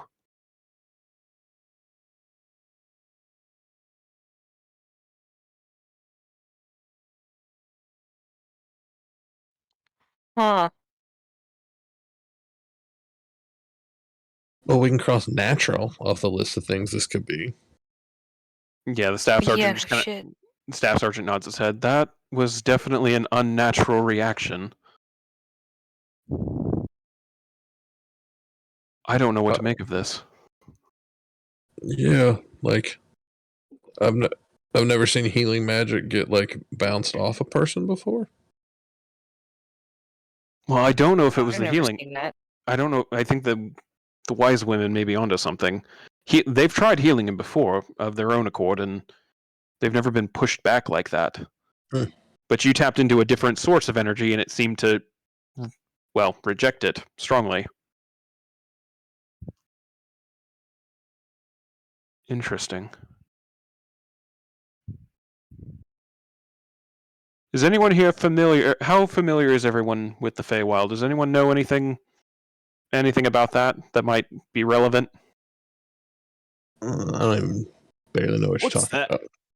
What are you talking about?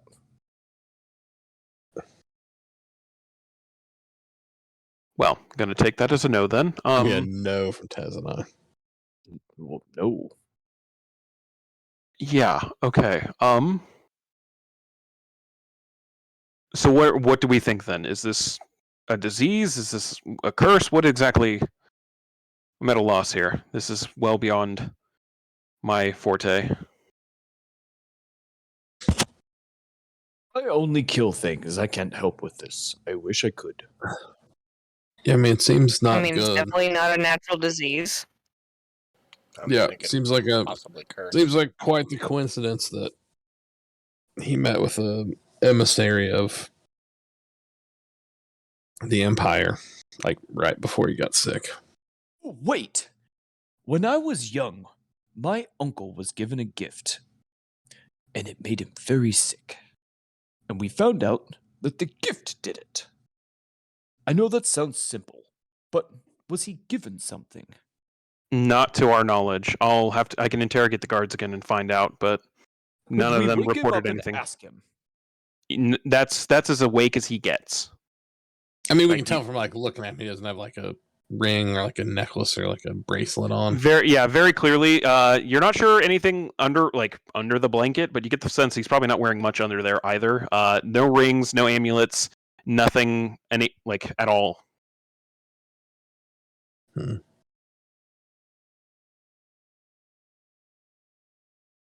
mean, a curse could have been like spoken. Yeah. It's possible. There's only really one unless any of you have any experience with curses, there's only really one person I can turn to, and I'm a little loath to go to them for something this important. I get the feeling it's going to bite me in the butt.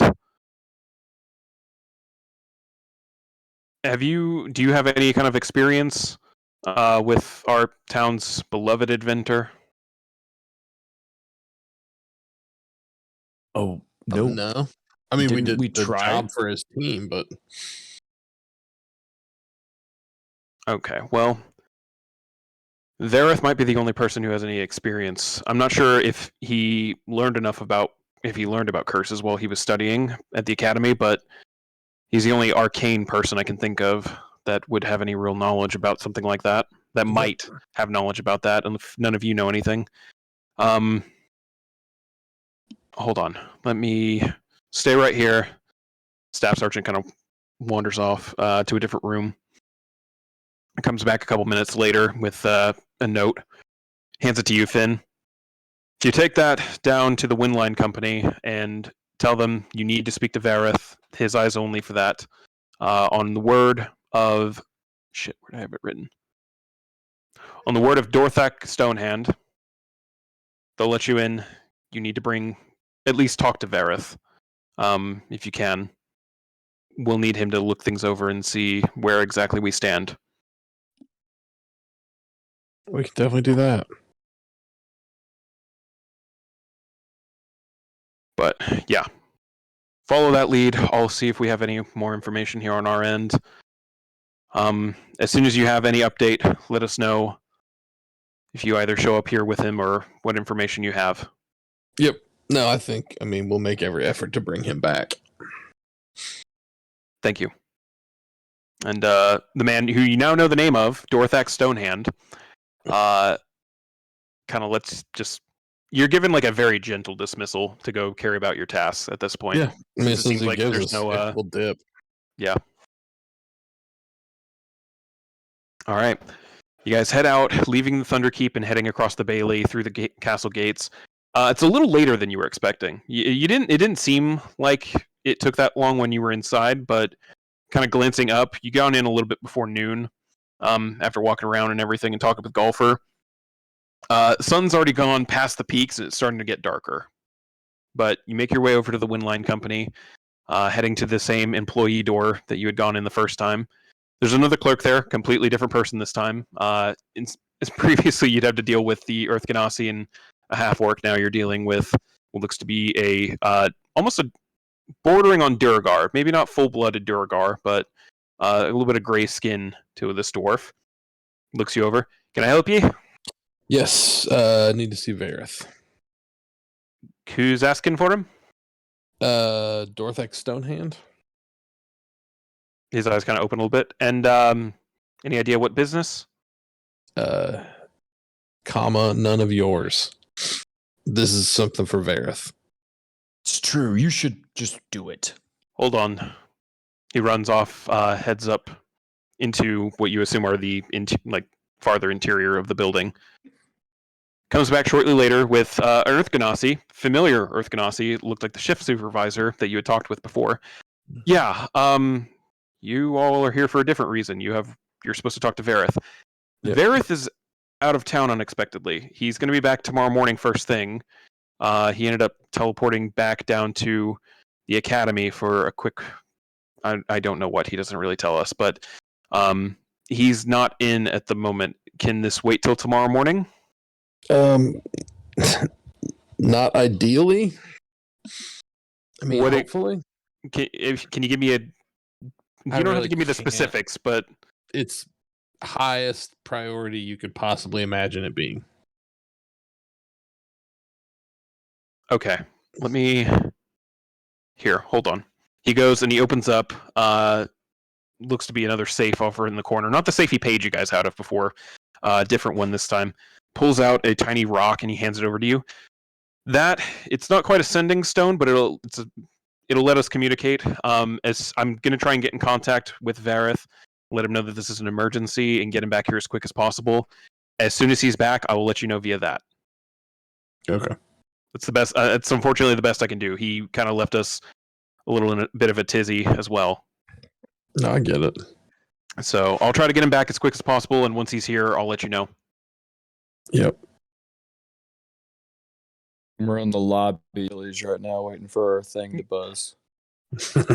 Basically, yeah. You guys are... Cool, that's our table. Yep. With that, you're dismissed, given your lobby buzzer. Dufresne, party of 4.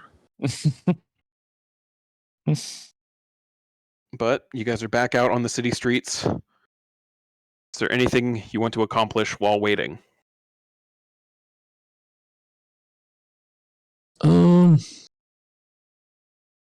Oh, probably not. Nope. We should probably stay out of trouble. Should we go back to the Thunderkeep and just kind of post up there? Or to give, like, Dorthak an update on where we're at? We could. I mean, there's nothing else to do. Yeah, so we head back over there, let him know. That way he's not, like, wondering where we're at with Vareth.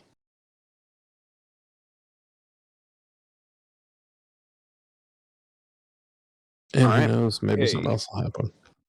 Okay. You guys start heading back to the Thunderkeep then. As you're making your way over there, you pass through by a couple of different alleys. Finn, you clock it. There's a rock that gets thrown from one alley, just kind of right into your path. Looks to have a piece of paper wrapped around it. Sweet. I will. I'll cast Mage Hand. Just fucking scoop it up. All right. Written in fairly easily read common, says, "I know what happened to him. Alleyway behind. Shit, where the hell was it? Alleyway behind Blackstone Arms. 2 hours." Huh. Nice. I I read that out loud to the group. Oh, a clue.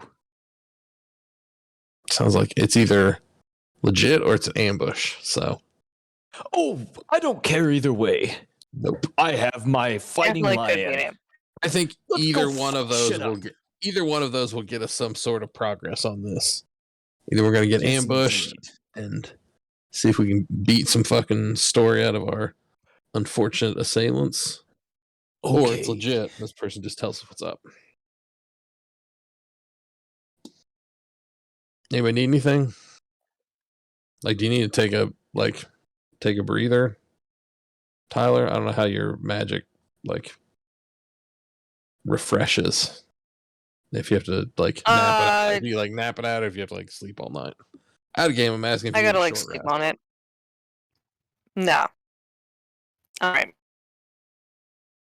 Oh, how many spells did you cast, Tyler?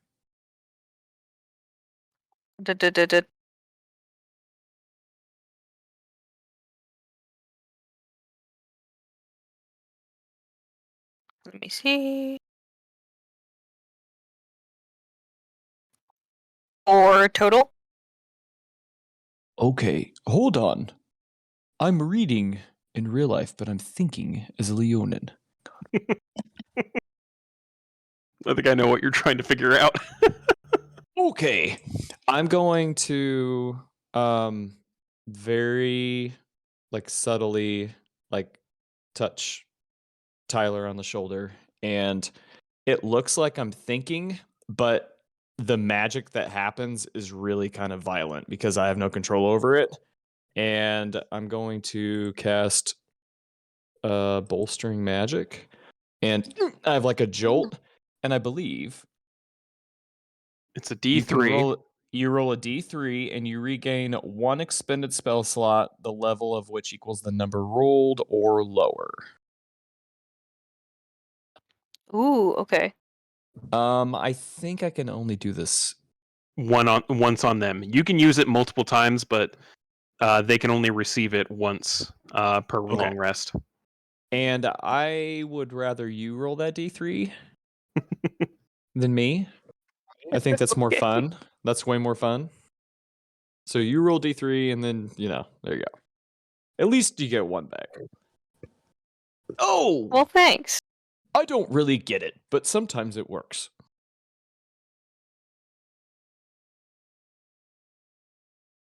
Hey. There you go. All right, so you can get your second level spell slot back. As this kind of burst of violent magical energy, it kind of rocks your shoulder back. Doesn't quite knock you on your butt like it did when you were trying to heal him earlier, but there's definitely some push to it. The black streaks in my mane specifically kind of start to raise into the air like static electricity, and I kind of stiffen up. Oof. Oh, okay. And there you have it. Oh, Let's go. thanks. No problem. That's handy.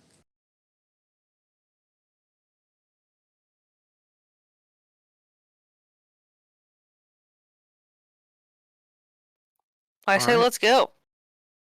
All right. In that case, if no one has anything they want to accomplish in the 2 hours, you spend it just in basic downtime, If anyone wants to take a short rest after, taking some damage, you can do so. Yes, actually, I will cast Hex on Elvis, and then I will rest for an hour of that 2 hours to get my spell point back.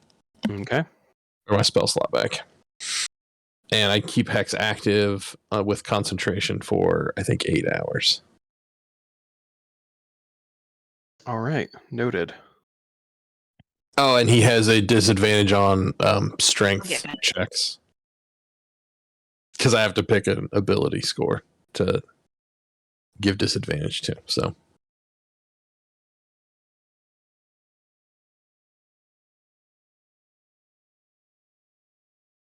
All right. Eventually, the time does come. You find your way over to the Stonewall District. Or, not, sorry, Clifftown District. Oh, and I have my armor shadows on. Sorry. Oh, hold on. God, I really need to organize this town better. There we go. Into the Old Ward to Blackstone Arms, which you guys have passed by. It's not too fancy, and you've never really gone inside to look. But you very clearly see that there is a path leading to an alley behind it. Do you go back there? I mean, how's it look? I mean, just Uh, kind of clocking the place as we walk. From Look here, I mean, clear. from the front, the business itself looks business as normal. You can hear the hammers going on inside. Nothing seems to be untoward from this angle. Okay. I do have the fighting lion on my shoulder nonchalantly. Okay. Noted. Just prepared. Oh, no, yeah, Elvis is up on my shoulders. Okay. All right. Well, with that, if you guys step forward, you start taking steps down the side of the building towards the alley that they had indicated. And as you kind of round it, you all are able to see a familiar figure, the wolf person from earlier. As they just kind of see your group come around the corner, looking over you all. They give one That's long. when I offended him. They give one long sniff. Some of you have a familiar scent on you. Hello. I'm Were sorry any I of- offended you. Were any of you in Corda in the last month? God, has it been? Probably hasn't been. Yeah, Yeah. probably. Maybe. I don't believe so. Yeah, they seem to be ignoring you, Tez. No. In the they're looking more at the other three. It's not your scent that seems familiar, but there's a scent on you. Does it just kind of look at each one of you? I was given your descriptions. I wasn't sure if I'd ever actually run into you, but now I need to know. And you watch as this wolf person, previously been standing about 6.5, closer to 7 feet tall, suddenly shifts its form to about a 6'4" tall, blonde-haired, pale-skinned human woman, wearing the same leather armor, just looking at all of you. Finn, this is a familiar figure to you. I need to know what happened to my brother. And I'd like to know. And that's where we're going to take our break. Alrighty. So yeah, we'll take a step back. Everyone do whatever they need to for 5, 10, whatever minutes, and we'll come back with an unexpected encounter. Cool. All right. Be back in a few. Right on.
All right.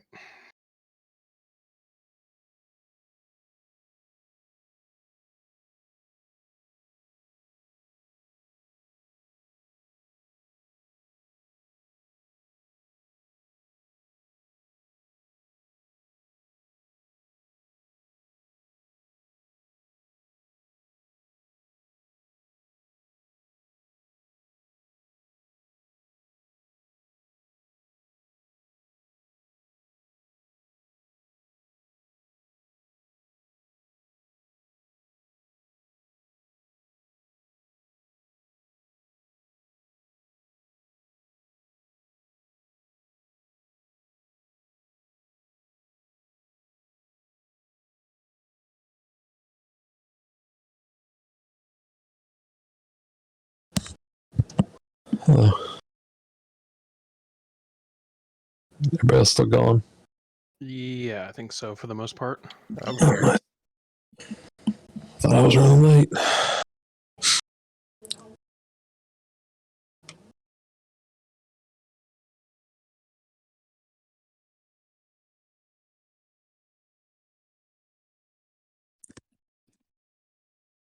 Hello. Hello. Hello. All right. Well, we are all back, and that means I am totally ready for this next part.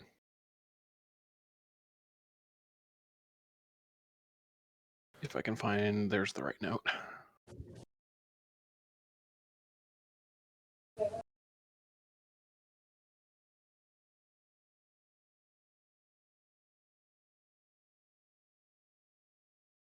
Okay, so yeah, we'll pick up then.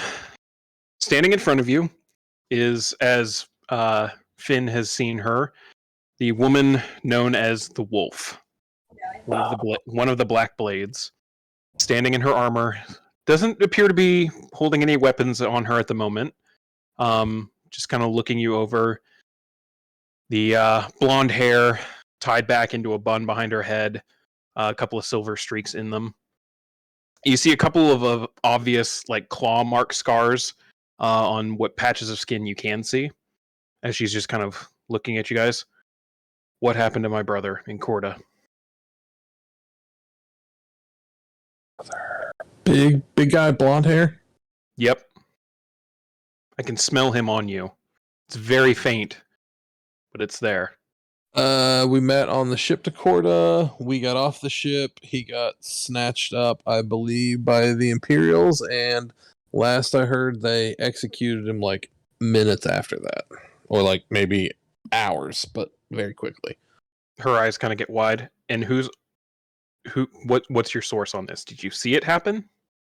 We just heard about it because, like I said, we were on the boat with them. They questioned us for a while because they thought we were connected to him, and we just literally met on the boat from Swamp Town. And that's what we said, which was it. And I mean, he seemed cool, but yeah, they said that he was some sort of like rebel or traitor, and they arrested him. And then I'd heard like the next day that he'd been executed. That's like accurate, right, guys? I mean, everybody but Tez, like Taylor Tyler, that track. I don't remember at all. Sounds right. I had to check my notes. All right. Yeah, I might have missed a bit here and there, but I think broad strokes, that's the story. She just kind of looks at you over. Would you be willing to submit yourself to a truth tell for that one question? On my honor as a Darby, I have promised not to ask anything else. I need to confirm that that's what happened to him, though. Yeah, dude, whatever. I mean, like I said, I may be misremembering, but the gist of it was that. I mean, 100% the truth. You watch as she pulls out a couple of what look to be arcane components and begins casting a spell. You feel the energy kind of cover over you, Finn. Do you choose to accept the energy or try to reject it?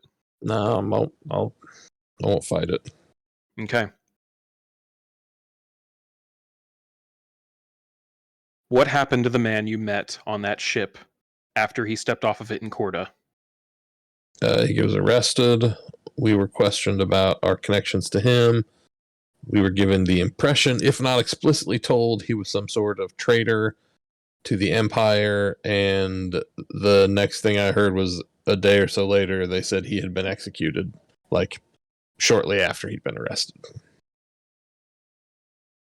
You see her, she's holding the components in her hand, kind of holding the spell. As soon as you finish answering, she stops the spell, puts the components away, and then angry yells, "Fuck!" and smacks her arm into one of the walls, kind of cracking some of the stone. And it was an Imperial that did it. An Imperial prison is where he died. I don't know the exact location, but yeah, I mean, we were questioned by like the Imperials, not the Corda, like Corda cops. They were like Imperial soldiers. Peacekeepers. Yep. She looks at all of you. I assume you know who I am, because I know who you are. Yeah. That's why I've been so cooperative and forthcoming. Not here I'm to fight. assuming. I wasn't That's even. good. We weren't even aware you were up here. Last we'd heard, you were still dicking around in Oakland, fucking things up down there for the torch. Yeah, well, town got a little hot after that. Yeah, I that's missed what we were that. told. So we came up here to try to That- find more fertile ground for, For what exactly? nothing. Hmm. Just I'm sure. personal business. I'm sure. I mean, Well, how much detail you want me to go into here? I mean, we both know what side of this thing we're on. And what if one of us was questioning our side of things? I mean, that'd certainly be a conversation we'd be interested in having. I think I can probably speak for the group. How much do you know about us? About Um, our motivations? I just know that it's the Vandrin, just his whole thing is just like keeping the Empire on top and in charge. Well, that's that much I can confirm. He's spouted monologue after monologue about that. Not all of us believe in that, though, or maybe taking more personal angles of things like that. Mine was establishing the North as a safe haven for people. It was my job to ensure that any conflict that occurs between any dissidents of the Empire and the Empire proper, the North would stay out of.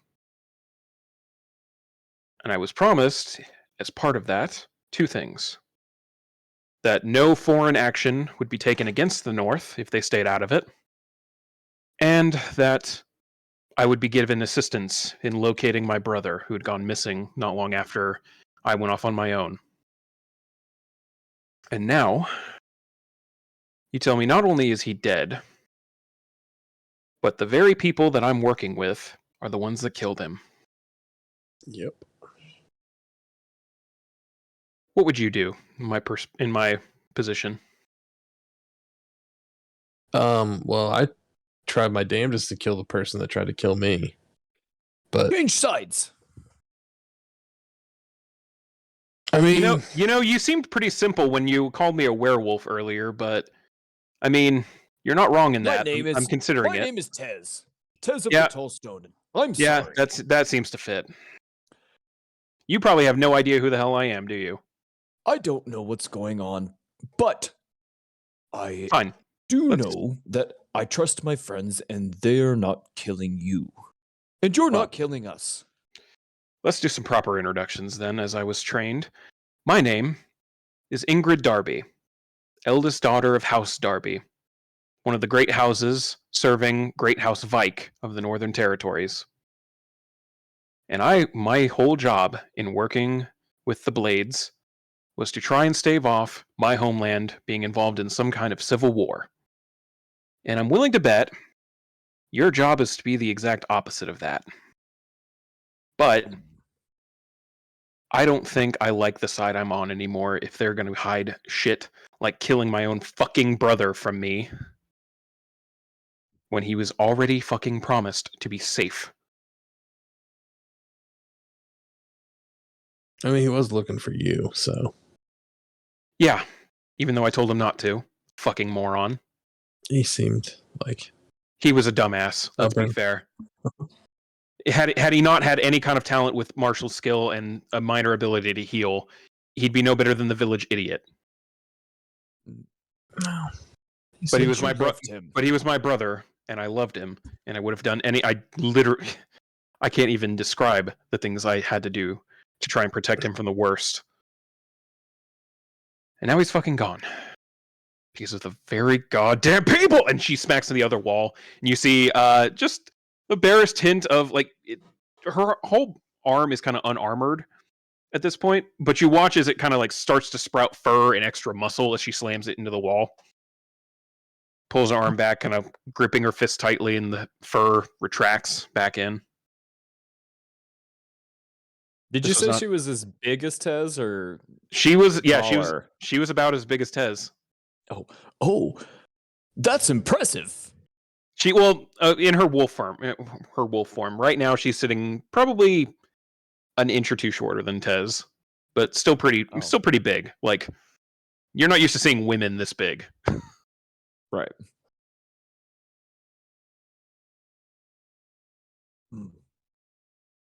Shit, Well- she's taller than me. You took the bait on my note, which means I'm guessing you're looking into what's happening with the Skyfist dude, right? Mm-hmm. Yeah, that was us. I'm not even gonna fuck it. I'm not even gonna try and hide anymore. If they want to hide shit from me, they can deal with me not hiding their shit. Yeah, that was me. In fact, I was actually I was the envoy that had to go meet him, and I had one opportunity, and I managed to pull it off. I had to shake his hand, and there was a glyph that was carved into my hand. It's not here anymore because I heal, but yeah, he's cursed. And I do know a counter curse that can be done for it. Oh, I can't actually do the counter curse because I'm not a magic dude, but I know I have the information. Like I can carve the glyph again for anyone who understands like arcane stuff, and they could probably counter it. But but more, you need to know why, because that's important. Because Yord has always kind of been like the bear no one wanted to poke. There's a lot of non-humans up here, but they're all fairly faithful to the Empire. But that could turn on a fucking dime. Grog Skyfist isn't exactly known for... I mean, he's been a stalwart defender of the Empire, but he's a non-human, and there's a lot of people that don't trust that. So we were going to have someone else step in. In fact, shortly after he passes, there was supposed to be an incident where some of the higher-ups of the Grey Legion guarding him would suddenly be dead. Not by my hand. That wasn't going to be me. I just want that on the record. That's not my deal. And then once that happened, with everything kind of destabilized, other Imperial legions would come in to stabilize things. And basically rob Yord of its natural resources and any materials and manpower it could. I'm obviously not wanting that to happen now. Oh, I'm gonna go kill Forden at some point. That's gonna be fun. Motherfucker I'll told me. help. You're the one that has the weird connection to him, aren't you? Yeah. He doesn't exactly know what's going on with that either, just so you're aware. He knows that there's something, because he doesn't trust that thing that you're both tapped into any more than you probably do. And if you do trust it, well, but he knows about you. He just doesn't know what the fuck you are or why you're attached to him. So if you're going to kill him, I'll leave that to you. You can do that. Probably get some more satisfaction out of it from that thing than I will killing him, but Nah, I'm fine with fucking team ups. I got no obligation to fight this dude one-on-one. If anybody else wants to chip in, feel free. what were you planning before I reached out to you? Oh, wasn't really. Just kind of winging it. Just throwing shit at the wall, see what sticks. Like, do we come off as like super competent? And you guys like briefings when you talk about us? Well, you've only come up a couple of times, and it's only been the one person we've talked to, the Blade, who has met you guys, and they've never been positive. It's always been like those band of idiots did this, or this collection of fuck ups did that. He seems remarkably well informed about you guys. I just want to throw that out there. Like, I don't know how he's probably scrying. I think he's pretty good at shit like that. But like, like he seems to know general. Like now that he's met you, I think he has a general idea of what you people are about. So might be careful about that. But he's aware that you're working against him. So just FYI. Great. But you had no real plan. That's what I'm getting here. No, I mean, yeah, just kind of figure out if like what happened to Thunder Punch, and then if we could fix him, cool. If not cool. But and then depending on if things happen, like if Fordham shows up and it's like attacks, then maybe we'll take him out or whatever. Yeah, so it's kind of like jazz. It's not a real like solid direct plan to it. You just kind of throw shit around, see what happens. It's like a jazz flute. That sounds about right from what I know of you people. She looks over at you, Tyler. You were about to say something?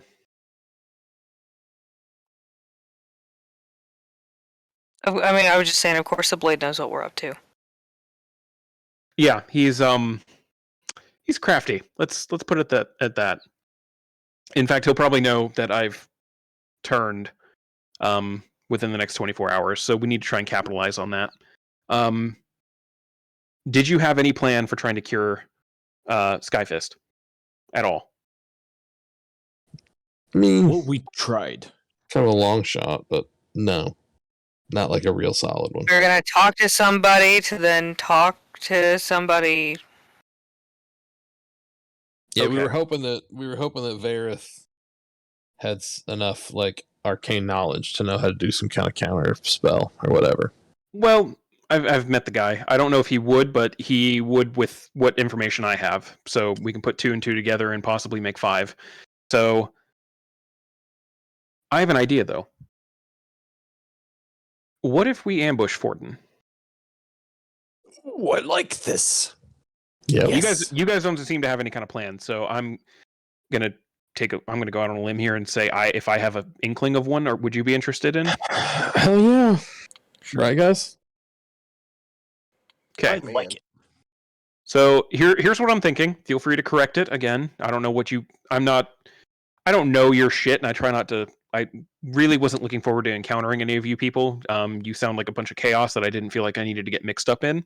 So feel free to interject if the plan needs to be adjusted. But how about Forden was planning on coming down. He's fucking pompous ass is sitting up in his fucking boat right above us. But his ass was planning on just staying up there until he was summoned for a meeting with Skyfist. Whether or not that meeting actually took place is beyond the point, but I think after like 2 days, he was planning on just coming down and checking what the fuck happened and seeing if Skyfist was already dead and expecting everything to just be open for him. So I think if we tell him ahead of time, if we send a message and be like, hey, Skyfist is ready to meet you now, he's in perfect, all this, Ford will come down, check out what the fuck's up, and we just pounce his ass in the castle. Yes, Thunderfist's going to be down with that. I mean, that's a pretty hard separation from the Empire. Oh, we'll figure that out. That's a bridge we don't have to cross just yet. We need to get him fixed first. Then hell yes, let's fucking go kick Forden's ass. This sounds like chaos, and that's what I love. Let's do it. Yeah, I figured, again, you guys are literally the only things we ever hear about you are chaos, so this seemed right up your alley. We should light things on fire as well. We're going to be in a stone building with things that people other than us own. Probably not that. You guys normally... question, do you guys normally follow what he says? No, not at all. No. I figured. No. Just wanted to make sure. I'm not the leader. Fair. As you can tell, because he's gigantic with that big fuck you hammer, he's the muscle. That's fair. You and I could probably get along if you didn't keep suggesting weird shit to me.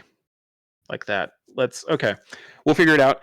You guys do whatever the fuck you need to do to get in contact with Varith.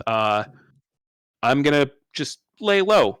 Because I need to not be really seen again, 24 hours, the blade will know and probably let Forden know. So if we can get that taken care of sooner, Well, I mean, we that'd can be go better. like I can have like Stonehand. Can he message? Can he get a message to Fordham? Who's supposed to? How is Fordham supposed to get the message about the meat? I have a scroll that I can write on, and it sends a message up there to him. So, It's yeah, how I mean, it's how we usually contact people, like the non-magic users in our group contact each other. so you're just gonna like message him and say, "Come down." Yeah, basically, And- hey, Skyfist wants to talk. Maybe not. It won't be the exact code. Like, it won't be the exact message that he was expecting, because he was expecting, hey, shit went down at the keep. Come down now. So I think, hey, Skyfist wants to talk will probably get his attention. Tactically speaking, would he be confused as to why he'd be coming down, and if that would tip him off to being maybe a little nervous? Would he bring more people with him? Forden's always a little nervous. Let's be fair here. The little bitch doesn't like leaving his ship unless he absolutely has to. But this would be one of the instances where he has to. So what are we looking at here? How many people is he going to bring? He normally keeps a small crew. That ship, I don't know who the fuck made it, but Small crews are no problem for me. well, don't you say that. They're fairly tough. Like, they're not me and him level tough, but they're fairly tough. The ship mostly flies itself. Like, I don't know who the fuck enchanted it, but they did a fucking doozy. He could technically run that whole bitch by himself, but he just likes the nostalgia when he used to be a sea captain. Oh, So I don't know who this is, but I don't like him already. He's a dick. Just ignore him. Don't ignore him. Hit him with your fucking hammer when you see him. But Oh, good. yeah, he's a pompous ass who thinks a lot of himself because he got some fancy powers one day, and then used them to start wrecking ships along the fucking coast. And then the blade went to go kill him, and then for some reason fucking didn't. I guess now they're just best friends. I don't fucking know. They're probably jerking each other off when they're not looking. But point is, dude's gonna be tough. His crew's gonna be tough, but there won't be too many of them. I think I've only ever seen more like 6 on there.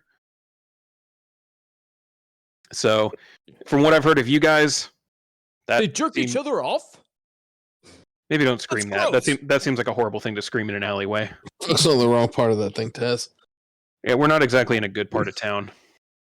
All right, yeah. So I mean, I'm assuming we'll hide out like close to where his ship is supposed to dock, and we just jump him when he gets off. I was thinking jump him in the keep. Okay. Yeah, just tell us when and where. I'll be in the keep. Just you'll know the signal.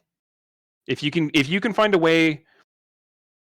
Let's put it this way: if the less I have to deal with Skyfist, the better, considering I'm technically the one who did this to him. But I'll be around, and I'll give us if you can stay in his general vicinity when this meeting is happening, I can make sure I'm nearby and give the signal when it's time to jump him once he's in the keep. Okay. So we'll just talk to we'll talk to Stonehand, and we'll have a place where we can stage, and then when we hear the explosion, we'll fucking come out. That works, yeah. I mean, the idea is to try and get him at least through the gates so that he's kind of trapped, and then but yeah, we'll figure that part out. I'm assuming if I just throw another rock near you with a note, you'll read it. Mm-hmm. Okay, I've got a good arm. I can make that work. Here you're probably gonna. Yeah, that's right. You're gonna need this. And she pulls out a couple of like crumpled papers, kind of straightens them out a little bit, folds them, hands them over to you. That was the information I was told to carve into my hand and then touch the dude with. So I'm assuming Vareth can probably make that into some kind of counter curse. Works for me. So, yeah. Once that's taken care of, are any of you good at throwing rocks? Oh, I can throw rocks. As a matter of fact, I have a sling and I can chuck it so far. Okay, well, you don't need to throw it that far, but if you throw a rock into like the central square over there by the statue, I'll be somewhere nearby where I can watch it. Use that as a signal that everything's good to go on like the Skyfist end. Okay, I can do that. So that'll be my message to like, hey, schedule something with fucking dumbass boat guy. Can do. All right. Best of luck, and try not to cock this up like Oakland. That'd be less than great. Well, I mean, you're not arresting us, so we already got head start over. Oakland. You should probably know. Technically, I don't have the authority to arrest you. I just have the authority to kill you.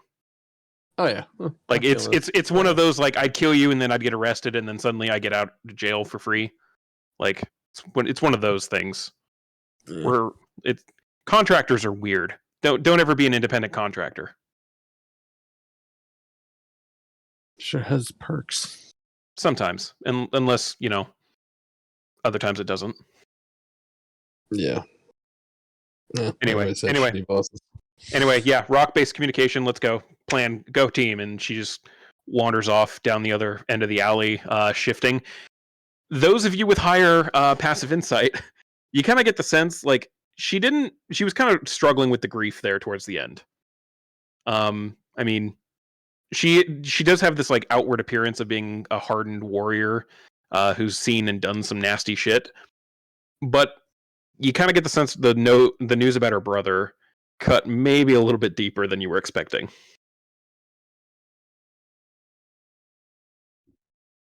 I get it. Out of game? Yeah. I wasn't there for that. Who's the brother? That was Chase's second character that played with us for like one game. Yep. Okay, that's kind of what I thought. Yeah, they had a very passing acquaintance. It was the dude that got murdered in the prison that caused Rix to quit. Exactly. the guard. I knew that. Yeah, that was what set Rix off. Yep. I just didn't know who watching who blatant murder take place of a foreigner. Uh-huh. Yep. Oh, that's right. That's who told us. Absolutely. I Yeah. forgot that Rix is the one that told us. Yep. Yeah, that dude was literally murdered for no reason. Yeah, he got arrested, and then it was just like, oh yeah, he's from the north. Clearly, he's a traitor, and then they just fucking murked him. Yeah. Which is why she's pissed off so much. Yeah, and then Rick's cut tail and left. Mm-hmm. Yeah, he didn't want any part of that shit. Nope. But yeah, you guys, it's not exactly like midnight or anything, but it's getting later, a lot darker. Torches are being lit. But you now have this information. I say we head for the keep. Yes, let's go. All right. You guys head to the keep. The guards there, they're new guards on shift, but they just kind of look you over and be like, we were told about you. Go on in. You keep heading in. Maybe the old witches can do something with these, like, these runes or glyphs or whatever. Maybe. I don't really Maybe. think that's their specialty, but we can try. All right. You guys keep heading in, eventually just kind of being like ignored by the guards that are just kind of letting you do this, since you're kind of on special business. But you head back to the main bed chamber. The guards there are a little hesitant to let you in, but one of them goes off to go get Stonehand, who had previously, talked with you about everything. He eventually comes back down, looking a little more haggard, like he probably hasn't done any resting while this has been going on. Any news? Lots. This is probably a closed door type of meeting. My office, then. Come with me. Leads you back down a couple different hallways, eventually finding another sparsely decorated office, but this one, you do see a couple of things of like Imperial regalia, considering he is the Master of the Grey Legion, which technically is an Imperial Legion, but is also like the town guard and everything. It's the Yord military. So door closes, though. He sits at his desk. So what's the word? Is Vareth coming? Vareth is, and also he was poisoned by the Empire. He was cursed, technically, by the Imperial envoy. We have the glyphs that were used to create the curse, and the hope is that Vareth has the chops to create a counter to it. From what? That's a bold accusation. Where's that information coming from? An incredibly reliable source. reliable as in would testify in court if needed? I think we're kind of past the court point at this juncture. This may be a little beyond courts. This is like, I don't know, rhymes with Schmelian. I mean, they tried to assassinate your leader. Like, I don't know about you, but that's not like jaywalking. No. Like, this is like they've declared war on the North. And there might be some connections we have with a certain other rebel faction that's currently trying to gain some independence for a region. So maybe after this is all over, that could be a whole other conversation. You But in the seem meantime, kind of lock up a little bit at the mention of that. That puts me in an odd position. I mean, yeah, but that's like technically that's like a tomorrow conversation. you're not wrong, but we need to have part of it now. Technically, I'm an Imperial legate, and half the shit you just said is treason. That's why I said allegedly. But my allegiance is to Yord. We'll have to leave that. Well, no, I'm just like, this is just a hypothetical situation for what's going to occur after all this next little bit that you're probably going to like even less than that. We kind of led with the good news. That was Let's the good start news. there. Yeah. Oh no. Yeah. That was great news. It was kind of a tie. It's kind of like even. Like they're equally good news. We think the best way to kind of punctuate this, and also the best way to keep Thunder Punch alive, is to assassinate the Imperial envoy in his flying ship that's going to come down. He immediately raises his hand. We're going to put a pin in this because that is definitely treason. If Vareth can undo this curse on Skyfist, then we'll address that because he'll have thoughts on it. Well, basically, the curse gets cured. Thunderfist says, hey, I'm ready to meet with this Imperial guy. When he comes down. Boom. We take care of that.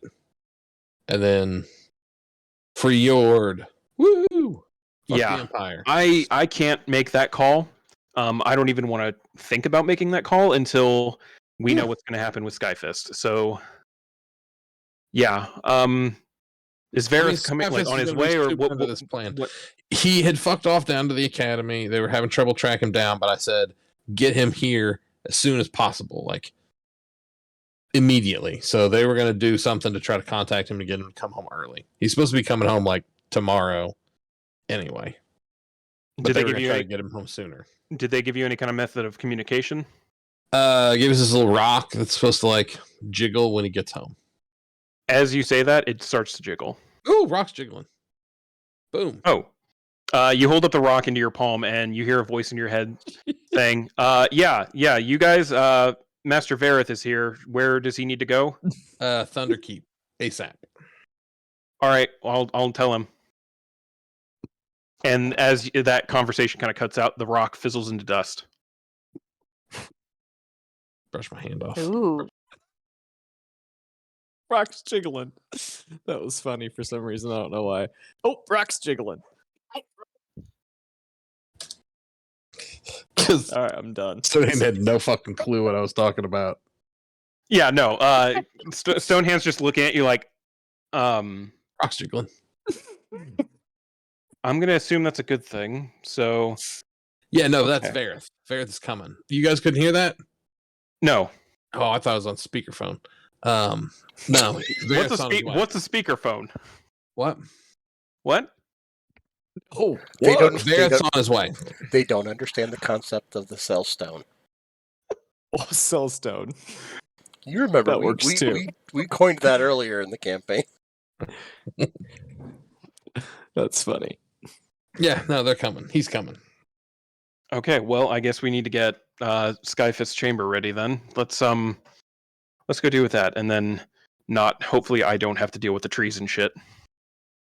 Well, it's not treason at this point. It's only treason if you acknowledge that the Empire is the just ruler of Yord, which as I of would right think now, I is still assassinating do your leader. because Skyfist is still.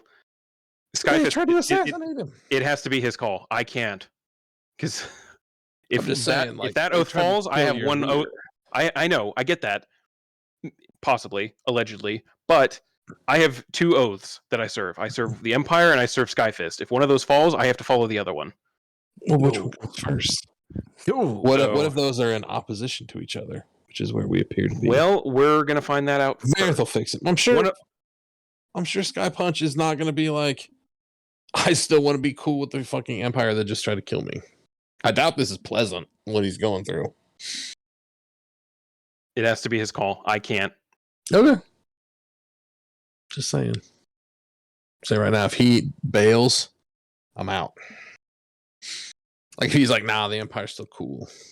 I, Finn Stormraven, retire from the rebellion game. I don't blame you. I don't But- think that he'll do that. But you guys head off with Stonehand to go prepare the chamber. Skyfist doesn't seem to have moved too much. Seems to have sweat a little bit more. The blanket that was on his legs is now like damp and grip, like almost all the way on his legs at this point. The wise women are still just kind of over in the corner.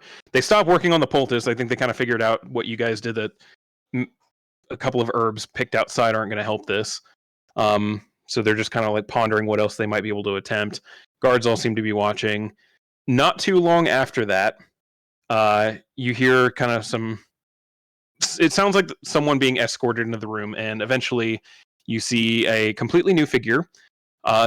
Goliath, standing about 7 feet tall, wearing these elegantly made, yet not too ostentatious mage's robes, cuffed at the elbow so that his forearms are completely clear. You see these odd arcane glyphs kind of marked onto his arms themselves as he kind of walks up. Yeah, I was summoned. And he kind of looks Where? down. Oh, that's probably why. Yeah, hi. Varith Windsor. Cool. Nice to meet you. Finn, Stormraven, Tyler Redfire, Taz. Anyway, Hi. he's obviously not feeling good. He was cursed I wave. by this glyph. I'll You pull gotta- out the papers and show it to him. Like, this is what did this to him. Can you figure out how to undo it? He looks at them a little bit. Well, I probably wouldn't have been able to if you didn't just hand me the instructions for it, but that seems simple enough. Where did you get these? From the person that did this to him. We're sorting all that out. How do you feel about the Empire assassinating your leader? Does that make you feel like rebellious? Well, that seems like a loaded question. Let's get this figured out first. I'm just trying to test the waters. How you feel about a free Yord? Free of the Empire's yoke. Well, hold on. He starts laying out the paperwork a little bit, and you see he's already at this point locked in on cast mode. As he starts getting things ready, a few different arcane components kind of scattering around in certain patterns and sigils. Kind of looks over the glyphs again. Looks at Skyfist. I think I might be able to do it, but I'm going to need a little bit of help. Can you do magic of any kind? Ish. Can help, but it's not Yeah. I have very nature magic. controlled. Nature magic Well- is fine. It's less the kind of power I need and more just the level of power. And he pulls out this kind of odd crystal sitting in a kind of a crystalline matrix. If you can channel just the most amount of energy you're capable of into this, I can tap into that power and use it to funnel into this glyph and use the counter curse. Does that Oh, make sense? Okay. Do you need Yeah. everyone or just one? Whoever is capable of power, if you're capable of casting spells into this, please do so at the strongest power you're capable of. Yeah. That's a loaded Okay. question for me, Corey. Can I? You think about it, and you're just kind of like, maybe this isn't you. If you can try it, if you want to, I don't. But you're- I feel but you like get it's the a feeling that fucking awful idea. it's Okay. yeah. You Not get the going feeling to that this is do more for this. the people who can control what they're capable of. This is like the big. This is like not the little kid table. I need to. Yeah. No. This is more for people who understand what batteries are. You're more of a live wire Uh-huh. hanging from a telephone pole. Okay. So Good luck. Good luck. I can All channel right. some as well if needed. the more the merrier, please. So he begins the process of the counter curse and starts tapping into what will be available in the crystalline matrix. Who is going to cast into this and at what level? And what spell? I've got 2 4th level spells. Okay, I and you're got using one. both on it? Yep. Okay, what spell are you casting into it? What spell are you using to cast the 4th level? I mean, I'm basically just casting on this rock, right? Yeah.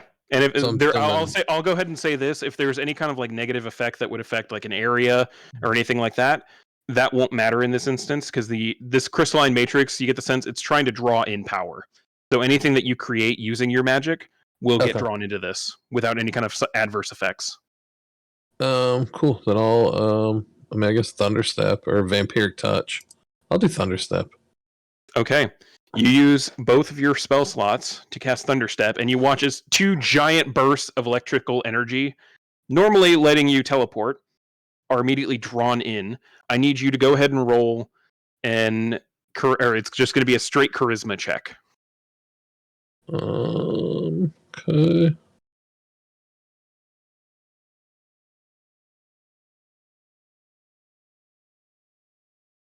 There's my charisma. And my second Thunderstep. Okay. I don't know if you need the damage or whatever from them. So I there have you them go. noted. All right. Who's casting next? I'll do a 4th level healing word on it. Okay. Go ahead and roll that, and then go ahead and roll a general wisdom check for you. Okay.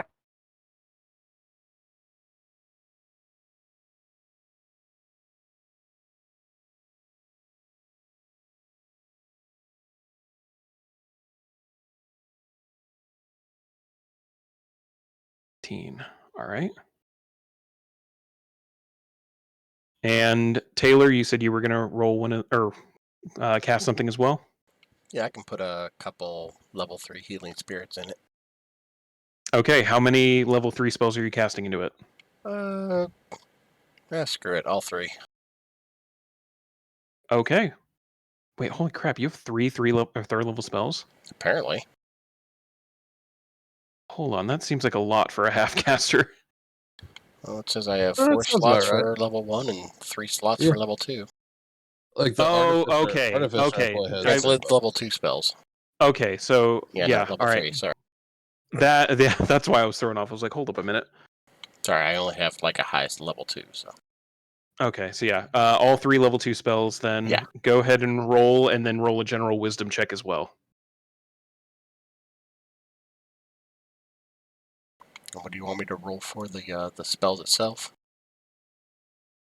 What spell were you were casting? Just healing spirit? Yeah.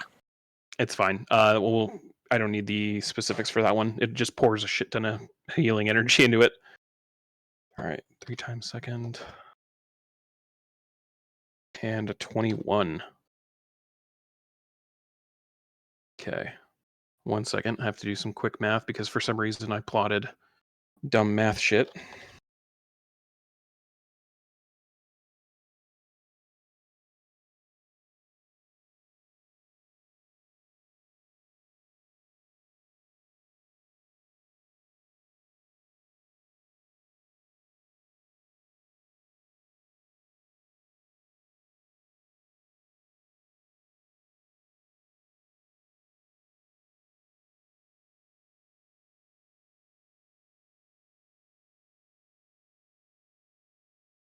Okay. You watch as all this energy pours into the crystalline matrix, crystal lighting up faster and faster as Vareth tries for the final check. I'm going to roll a d20.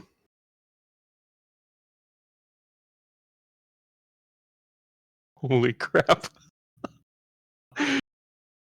You watch as the energy that you all poured into the crystalline matrix flows from the matrix itself into Vareth's hands as it blasts into Grog's Skyfist with just this pure radiant light before suddenly ending. Vareth pulls his hands back, looks over everything. I think I did it right. And with that, you watch as the greenish color on the Grog Skyfist starts fading away rapidly, rapidly, rapidly, and then suddenly he sits up, looks around. Why are you all in my bedchamber? Because 10 minutes ago you were dying. Makes sense. And he passes back out. But he is alive because you guys beat the DC by 1 point. Oh, damn.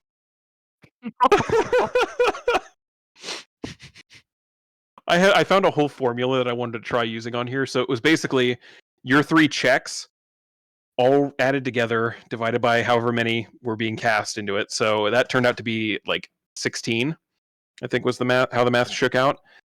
And then for every 2 spell levels, the DC went down. So 3 level 4 spells cast into it, lowered it by 6. And 3 level 2 spells lowered it by 3. So it put it at 8 when rounded up. And you guys got a goddamn 9. It's cutting it a little close. A little bit close, but it worked. So, with that, everyone in the room immediately just kind of relaxes this deep sigh, like, oh my god, he's fine. He's going to be all right. Stonehand looks over at you guys. We're going to have an interesting conversation tomorrow when he wakes up. Yep. But thankfully, I don't have to be the one that signs off on war. And Vareth just kind of looks over, wait, war? And that is where we're going to end the session for the night. All right, that sounds good. So I will end the recording here. So, yeah, thank you guys for watching. We'll catch you next time.